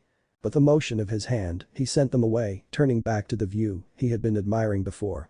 It was getting darker by the minute. The streets were almost empty. Everyone had returned home to his or her family or already taken a seat in one of the local bars, and the few that were still out and about were all shinobi on duty running errands or generally guarding the city. As he saw the last man escape his vision around a corner, he heard a soft knock on the door, which was soon opened. A figure stepped in, closing the door behind herself. She was wearing civilian clothes as she didn't come here on behalf of a mission, but just to see him. Her dark brown hair was hanging down to her shoulders, untied like it would be if she'd been training with his brother again. When he looked at her, he could see the worried expression in her eyes. She probably believed he had terrible news from her sister. Another sigh escaped him. "How would you feel about making a visit to your home village, Hanabi?" End of the 6th chapter. Chapter 7. Taijutsu. Hokage's office, Konohagakure. This is bad. That, apparently, was the first thing that came to Tsunade's mind after she had read the letter the Kazekage had gone out of his way to take it to her personally. Her honey eyes were hard, her hands clenched together, and she was biting her lower lip in frustration. She leaned forward to rest her elbows on her desk. What to do now? The present weren't sure if she was talking to them or to herself, but considering that the Goddam hadn't looked up at them once, they couldn't be blamed. Hanabi decided she was better off not saying anything. She was just a chunin after all and pretty sure Tsunade didn't want to hear anything from her right now. If asked though, she would be able to give a solution, though. Gaara just waited. He had a set of ideas what he would do if this were his men. They weren't, however, so it wasn't in his place to speak unless directly asked to do so. The third person in the room, however, didn't have such inhibitions. He was fairly sure the Hokage had talked to herself, hoping to get an inspiration, but cleared his throat to get her attention anyway. Yes. She snapped at him. If I may be so bold. You already have been, so just spill it out already. The blonde woman hissed at him. The man sighed. Why had he even agreed to replace the Hokage's secretary during her pregnancy? He definitely didn't finally take his Jounin exams for this. We could send a team. To gather information on Team Wolf's enemy. It could be a great advantage if it ever comes to a battle. Not a bad plan, it has one major error, though. What happens if this guy wants our shinobi to directly attack the school? I'm sorry, I didn't think that far. Obviously, Tsunade huffed, then a moment later, she sighed. I'm sorry, Iruka, but since this whole mess joined in with Shizun's pregnancy, I'm completely wasted. I still want to wring Shiranyui's neck for this. The academy teacher chuckled, waving it off. But what do we do now? Any ideas? That was Hanabi's cue. We could send the letter back, telling this Voldemort guy that we can't spare any shinobi because of the impending war with the other big hidden villages. We could thereby furthermore insinuate that these ninja are from one of the neutral countries that won't actively participate in the battles. That way, we ensure most likely that he won't go to ask Mist or any of our other big enemies after receiving our refusal. That's all a little dubious. I did say most likely. The Hokage clicked her tongue. We'll try it, but I'll still send some backup. Haruka, get me Bear, Swa. Okage-sama, I'm not ANBU. I don't know who you mean, Haruka explained patiently to her. And even if I did, I don't have access to ANBU HQ. Oh, fine. Tsunade grumbled. Then get me Shiranyui, Yamanaka, Sai and Yamato. Tell them to come right away and grab their gear on the way. I don't want any delay, am I understood? But. No buts. Just get them. I don't care how. Iruki Jounin rushed out of the office. Oh, and Hanabi the Goddam addressed the young girl in a sugary sweet voice. The Hyuga elders are getting a little too cocky again. Hinata could need a hand. Gar almost rolled his eyes. He was well aware that the honey-eyed woman was actually talking to him, and why she didn't just say so was beyond him. It wasn't like he would flip or anything. He had grown quite fond of Hinata, as she was the only one that outright accepted his relationship with her sister without casting him dark glances when she thought he wasn't looking. And she'd always been very nice to him, anyway, when he visited for diplomatical negotiations. This continuous undermining of her authority by her own family members annoyed him just as much as it angered her, Hanabi or Niji. In fact, his girlfriend was having another temper tantrum right now. Again. Will those bastards never learn? Sorry for the choice of words, Hokage-sama, what, I didn't hear anything. Those old-fashioned morons, those Hanabi continued her rant as she was let out the door by the half-smiling Kazukiage. He didn't need to stay, Tsunade would tell him later, anyway. And scaring Hanabi's relatives half to death was much funnier anyway. The Hokage smiled for a moment, reaching for her cup of sake. She was about to take a sip when 4 loud poofs startled her and made her spill it on her shirt and pants instead. Growling, she put the now empty cup back onto its place on her desk. The shinobi in front of her made a hasty step back, raising their hands into the air apologetically. Tsunade fed at them before starting the briefing. You, she began in an accusatory tone that made the man and woman gulp, are going to England as Team Wolf's backup. I'll inform Dumbledore you will, however, not travel to the school where your comrades and friends are. Instead you'll do information gathering and then use your summons to report back to them. I want you to be as discreet as possible. You will split up into 2 teams. The first will search through the ministry because from what I can gather from Wolf's last report, these scrolls are always so damn short. The wizard politicians are trying something new every day to bring the school under their control. The second team will watch figures called Death Eaters closely. Link sent me a list with names of possible affiliates. Good apprentice that she is. I want you to check on them and then you'll send a message to either Wolf or Cat to inform them about your presence and what. To either Wolf or Cat. What's that supposed to mean? Genma asked from behind his bear mask. Isn't that obvious? No, they all chorused. Well, Wolf and Cat are leading the team. Isn't that just killing the whole purpose of a chain of command somehow? Swan, spoke up, unsure. Normally, yes, but both are in a fragile emotional state right now. Here her eyes began to gleam with mischief as if she was responsible for at least one of their situations. And so, as neither is in the state of leading alone, I set them up together. They've worked as equal partners before, so that shouldn't be a prob. That was 10 years ago. Yamato interjected, adjusting his lion mask a lit. In the hurry, he didn't have the time to arrange it properly. DRR when I talk, no one else talks, clear. Everyone nodded anxiously. They'll get along just fine, I'm sure, which reminds me it's been over a month and Wolf hasn't even mentioned that I better remind him of our last conversation." The gleam in her eyes intensified and the ANBU took another step back. Even Sai wasn't emotionless enough not to be frightened.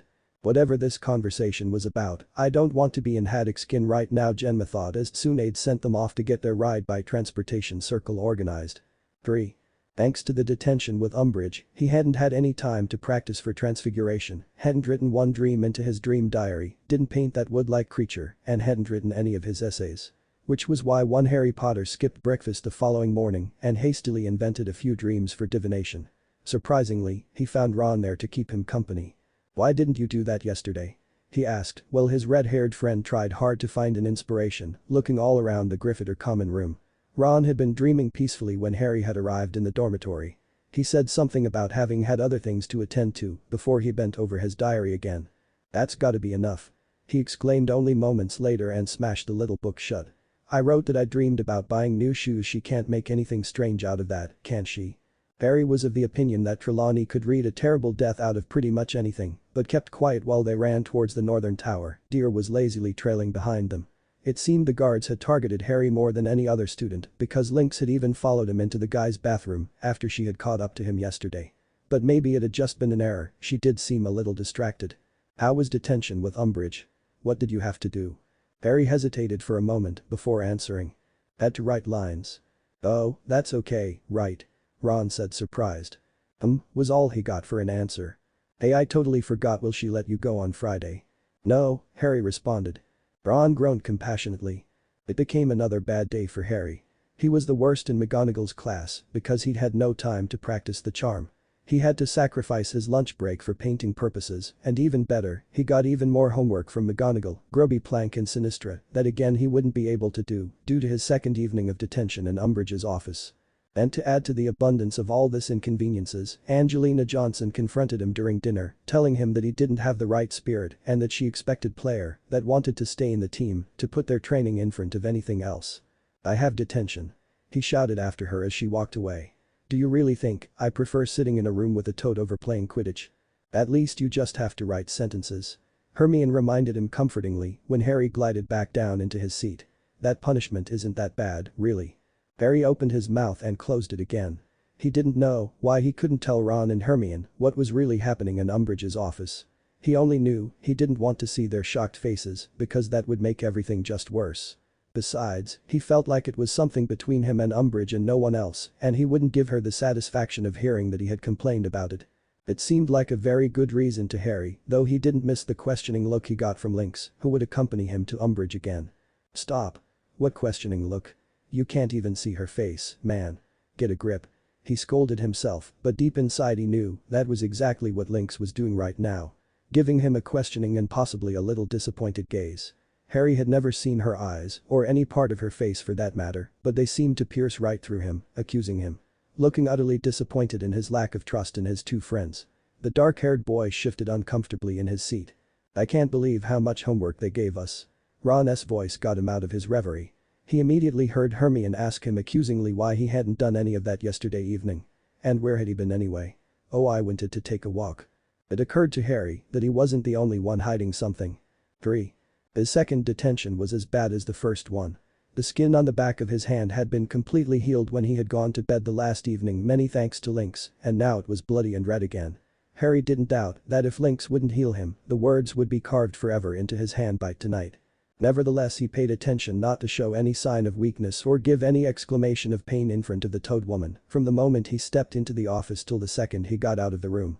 He didn't say a word in those hours until finally giving Umbridge's office one last glance for the night and saying no more than good evening and good night. He left, closely followed by the pink-haired guard. As soon as they were round the corner, Link stopped him to heal his hand, then gave him into the custody of Eagle and wishing them fair dreams before turning around to go into the opposite direction. Eagle gave him a quick once-over before nodding and guiding him to the portrait of the fat lady. "Picoro," Harry mumbled. The portrait swung open and they stepped inside. The boy who lived thought about doing his homework. He was totally exhausted, but he opened his books anyway to write his essay for Snape. When he was done it was 2:30 in the morning, and even that only because Eagle had stood behind him and looked over his shoulder. The ANBU guard had taken it upon himself to correct his ESSAY. How did he know so much about potions? and even given him a few tips on grammar and style. At that point, Eagle admitted he had to leave and do some rounds. Therefore, Harry was left alone to answer McGonagall's questions and throw together a few things about how to treat those little wooden beasts right. Afterwards he moved upwards to his dormitory and fell asleep as soon as he hit the pillow, his clothes still on. 3. Thursday passed in a fog of sleepiness. Ron, too, looked quite dizzy, even so Harry had no idea as to why. They almost fell asleep during their last lesson and would have gone straight to bed if Ron didn't have homework to do and Harry wouldn't have to go to detention with a toad again. "Where are you two going?" Hermione asked them with a raised eyebrow. "Library," Ron said. "Detention," Harry mumbled. "Did you forget? We still have a class," the bushy-haired girl reminded them. The two boys looked bewildered for a moment. Astronomy should have been their last class for the day, but then it hit them. The new class. The one they had surprisingly found on their schedule and that Ron hadn't been able to pronounce. "Is it Thursday already?" "HMPF." Hermione huffed. "Yes, for your information, it is. Come on now, we have to go change." "Change?" the boys asked.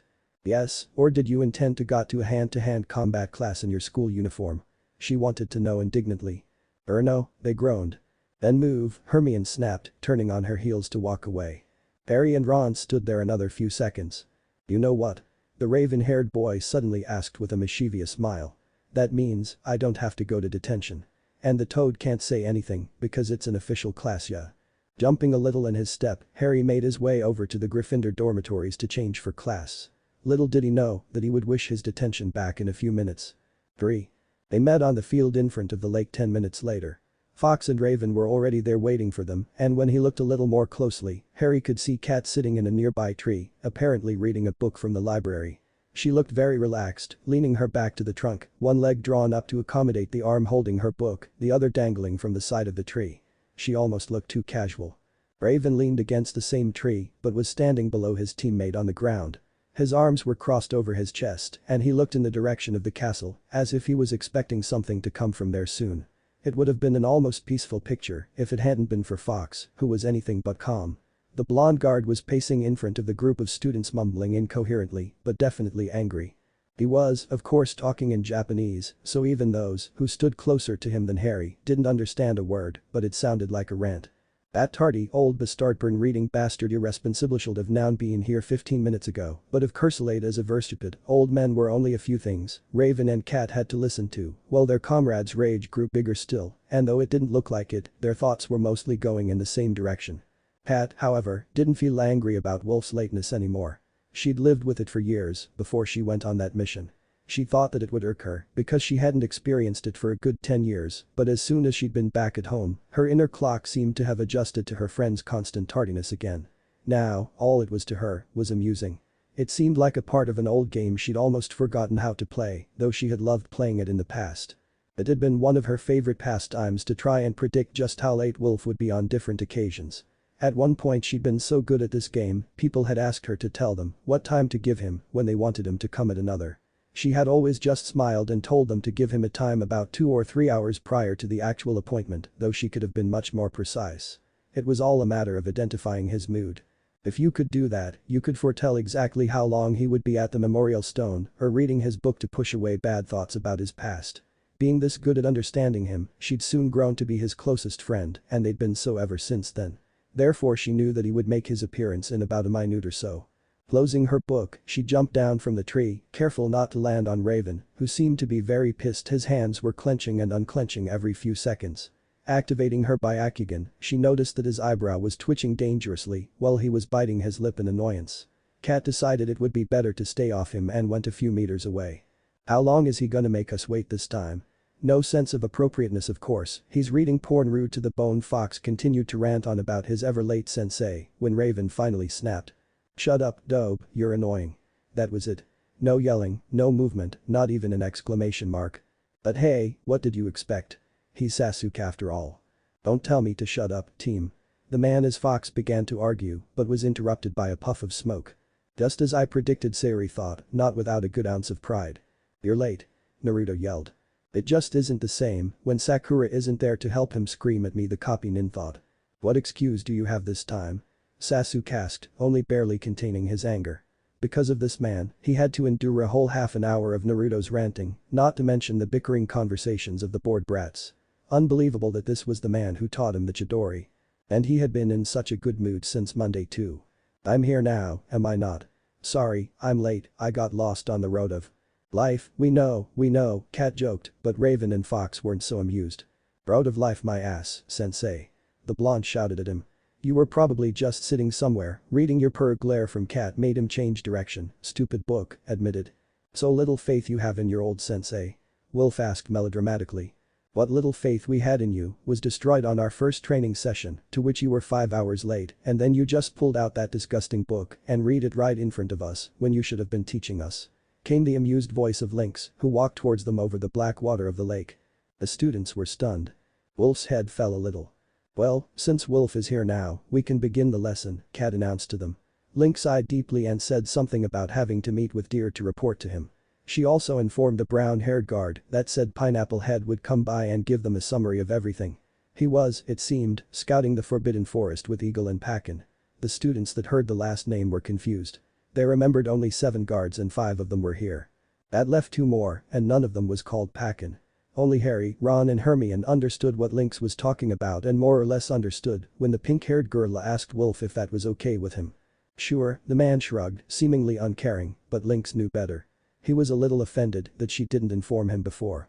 She shot him an apologetic smile, which he obviously couldn't see, but he seemed to sense it because he nodded to her and ruffled her hair.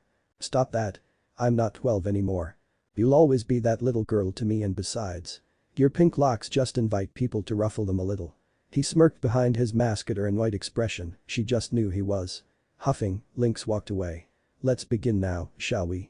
First of all, I'd like you to form groups. The students immediately went together with whom they liked, but Wolf shook his head. No, not like this. Every group will consist of 4 people, 1 of each house, he informed the disbelieving students. He had to be joking. After all, there was a deathly feud between Gryffindor and Slytherin, and the other 2 houses didn't like Slytherin either. What was the point of putting them together when they would undoubtedly malfunction? But, sir, Draco spat the word, indicating what he thought of the guards. Naruto wanted to mutilate the boy immediately, but Sasuke put a hand on his friend's shoulder to calm him, even though he too wanted to teach that brat a lesson. He'll learn his lesson, dope. Wolf will teach him. He whispered into the blonde's ear. Suddenly Fox stopped trying to wiggle free, a wide evil grin on his face, or so Raven imagined. He smirked himself. That kid would learn not to mess with Kakashi, and he would learn it the hard way. You can't. That would mean that there would be a Gryffindor and a Slytherin in one and the same group. Malfoy cried indignantly. Brilliant conclusion, kid. Wolf cheered. I can't understand why you haven't quit school yet and freed us of your presence here. Malfoy's face went beet red. Some snickered at this. Harry was one of them. Listening to Wolf brushing off a Malfoy was almost a remedy for having to work with a Slytherin almost. Now, if you're done with complaining like a group of whining sissies, we can go on. Once you're in a group, you'll stay in that group for the rest of the year with a few exceptions, but about that another time. You'll be a team and solve your tasks as such. And your first task is to get one of these bells from me, Cat, Raven, or Fox.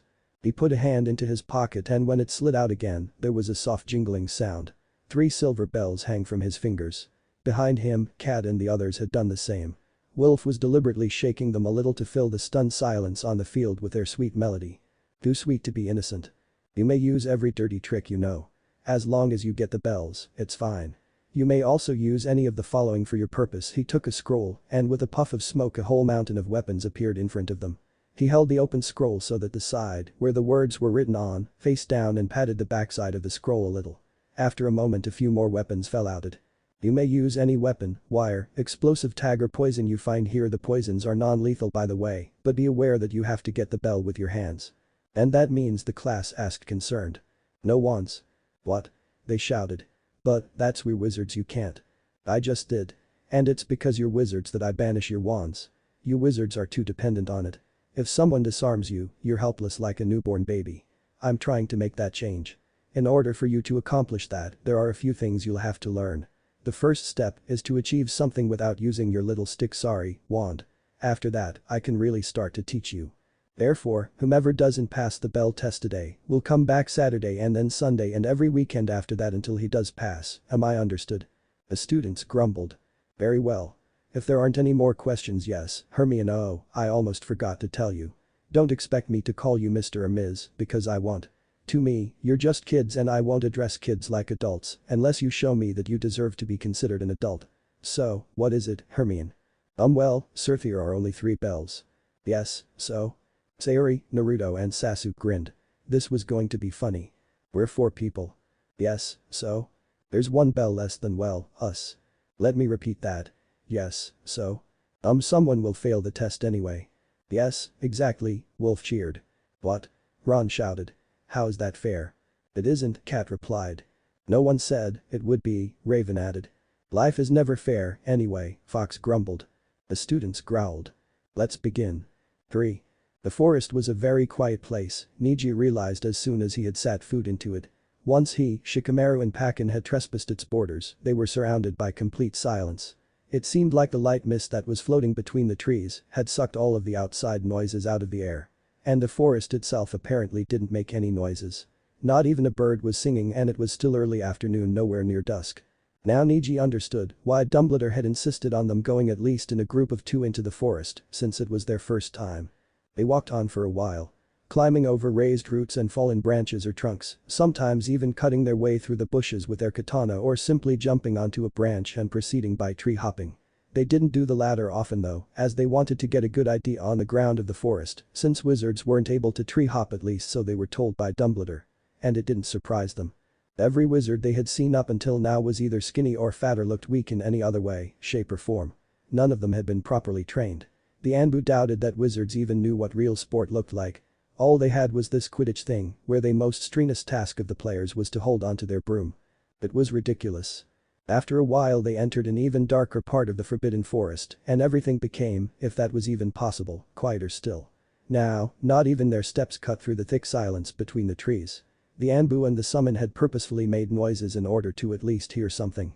They weren't strangers to complete silence, welcomed it even, but the silence in this forest was just too uncomfortable, too menacing. Besides, they had wanted to attract the wildlife, no matter how dangerous Dumbledore had warned them it would be. They wanted to know just how dangerous the beasts of this place were, in order to see if it was a possible route for the Death Eaters to invade the school. So far, they hadn't found anything. This is weird, he told the others. This is troublesome, Shikamaru clarified. Neji sent him a glare. Very much so, Pakin grumbled, then sniffed the air. Something was setting him off. It was just too quiet, but not only that. It was as if there was something watching them, but he couldn't smell anything. It was like a presence in the air, and he knew it was there, but couldn't find it, couldn't indicate where it was or where it was going to be next. And that set him off. He was a summon. A spirit entity, if you will. He wasn't anywhere near being a normal, mortal dog. Hell, he'd been around for longer than Kakashi and his team lived put together. And he would be around for much, much longer than any of them or even their memory. When no one will remember these kids anymore, to him it will seem like just a day had passed since they had lived all their adventures together. But so much real-life experience and centuries of training his senses, he should be able to detect pretty much anything, but alas, this was different. His senses were keener than any humans, including Kakashi's, and he had been in the magical countries before and was not unknown to magic and the multitude of its possible appearances, but he just couldn't make out what set him off. He just knew that something wasn't right. The forest without any sounds didn't exist. Something was off here, very off. Take a look with your Byakugan, Eagle. Maybe that will tell us more, Shikamaru suggested, still using Neji's codename, even though they were obviously very much alone. Better to be on the safe side, though. The long-haired ANBU nodded quietly, only a whisper of Byakugan. Disrupting the silence that ensued between the 3 of them and the forest afterwards. They had halted all movements in order not to distract the young Hyuga genius. Of course, the boy would be able to concentrate even with Naruto dancing the salsa right in front of him. He wasn't called a genius for nothing, after all, but, as stated before, they liked to stay on the safe side. They were ANBU. Neji stood perfectly still while looking around the forest. He didn't have to move either, because his Byakugan gave him an almost 360-degree field of vision, and to see what he missed through his blind spot, he just needed to turn his head just slightly. When the eagle-masked boy suddenly stiffened, Pakin knew his eyes had found what his ears and nose couldn't. Don't move. The brown-haired ANBU told his comrades. Immediately, they stiffened, readying their muscles to fight or run away, whatever their expedition leader thought wiser in this case. After another minute of complete and utter silence, a loud thump could be heard, then another, and then the non-Hyugas realized. They were steps. 3. An hour later 16 teams had tried to get at least one of those stupid bells, but neither Wolf nor his comrades had shown any kind of weakness to their attacks. They had blocked each and every attack the students launched at them, they had caught the shuriken and kunai that flew at them out of the air and just danced through all the wires, drenched in poison or with the explosive tags attached to them. At the beginning of the test, the Hogwarts students had been hesitant about using any kind of weapon on their guards, but they had quickly changed their minds after seeing that the guards held no such inhibitions towards them. Bloodied and bruised, Harry and Hermione let themselves fall into the grass. Their two teams had tried to work together on an attack, but it had ended in nothing, if not the triumph of having at least touched the bell jingling at Wolf's hip once with the tip of Hermione's finger. "I'm sorry," she panted. "It's not your fault. They're just too good for us." Yeah, now I know what they meant when they said helpless like newborn babies, why they think of us as weak. They're right, you know. Wizards tend to depend very much on their wands, and only a few of them do sports. No wonder they're slaying us. Ron coughed up a few drops of blood as he sat into the grass beside his friends. He looked pale and had scrapes and bruises all over his face. Harry almost pitied him. Ron's team had to take Raven on, and the dark-haired guard was anything but soft with them. Harry had noticed the difference in the ways the guards fought. While Raven didn't show any mercy to them, Fox tried to avoid every physical contact in order not to have to hurt them. Wolf pretty much ignored them completely, reading the book Kat had brought with her while fighting them. The only woman teaching them had the strangest fighting style out of all of them. Harry, being raised in the Muggle world, had seen a few martial arts movies, but never had he heard of a style where you fought with your palms. "Okay, that's enough for today," Kat's soothing voice floated to their ears. "If you wish for healing after the lesson is dismissed, you may come to me. But before that, we'll tell you who passed the test. Anyone that doesn't hear their name in a few seconds will meet us here on Saturday, understood? Now, let's do this." Passed. Boot, Terry. Brown, Lavender. Granger, Hermione. Longbottom, Neville.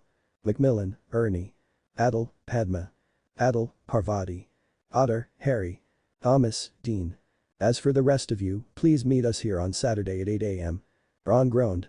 His name hadn't been on the list, but he knew better than to protest. Someone else on the other hand just didn't know what was good for him. Why did they pass? They didn't get a bell. Malfoy protested. None of the Slytherin passed. Then maybe these kids have something you guys don't, Will declared. Now, you may. He was interrupted when a messenger hawk landed on Raven's arm. Wolf took the two scrolls out of the envelope and looked at them strangely. He opened the first. And found himself enveloped by it in a second. A strange hissing sound came from it and vapor lifted from where the parchment touched his armor or skin. Soon, blood was spilling out in between the man and its attacker. Wolf had fallen to his knees and was struggling to come free. The students were too shocked about the sudden attack to do anything. Suddenly Harry jumped for his wand, which he had left on the ground, but Kat appeared beside him and stopped him before he could cast a spell. She shook her head at him. "So, you're gonna do nothing? He's your teammate. He's not in any kind of danger," her silky voice soothed him again, but Harry didn't want that. "He's being eaten alive by a Skrull. How can you say he's in no danger?" "Because it isn't him," she answered, her voice betraying her gentle smile. "Look. He did as he was told." And indeed, just a second and a poof of smoke later, Wolf had transformed into a log, just like Kat had done when Umbridge tried to stun her. The real Wolf was currently strolling towards the log. He took a deep breath, 2 fingers in front of his mouth, and when he let his lungs relax again, he was breathing fire, burning both the scroll and the log in a giant fireball. "Your family really doesn't like me, Maybe it was meant for Eagle, Cat suggested. "No, it was my name on the envelope. It's definitely me they don't like." "Well, I didn't like you very much either when we first met, but I always knew you would make a great low friend once you'd let someone get behind your shell." Cat added at seeing his crestfallen slouch and laughed. "Well, what's in the second envelope?" "I'm not sure I want to know," Wolf grumbled, but opened it anyway. To everyone's relief it didn't try to eat him, but it made him angry, that much was clear when he threw it into the air and blew it up with an explosive tag a moment later. The students and even the guards were frozen in place when Wolf announced them to be dismissed. And stalked off furiously, almost knocking Deer out as he came towards them. Bewildered, the pineapple-headed teen stopped in his tracks for a moment to watch his superior walk away. "Oh." Raven's voice resounded over the silent field. "Yeah? Did he just use a Kaiten no Jutsu without making any hand seals?" "Yeah." "Team?" Fox ached. "Yeah?" Raven asked back. "Is he angry?" "Yeah." "Damn." "No, worse than that," Kat spoke up again. Everyone looked at her. "He has never been like this before." "Angry? What do you mean?" Deer wanted to know. "I've seen Wolf in a bad mood, annoyed, ferocious even. But I've never seen him angry and I don't know about you, but it scares the hell out of me. She explained. Everyone gulped. I'd better go looking after him. Maybe I can find out the reason why he's acting so strangely. Dear, you discuss with Raven and Fox, whatever it was that you wanted to tell us. You can tell me later, okay? She said, but didn't wait for an answer as she started running after her comrade. Yeah. Suddenly all attention was on him and he shifted uncomfortably, knowing what kind of impression he must be giving right now. Pants and gloves torn, his hair down and disheveled, a long, bloody scrape over his left arm and shoulder, and another 3 over both his legs, one even going up to his hip. End of the 7th chapter. What if ANBU Team 7 protects Hogwarts? End here, and thanks for watching my video till the end.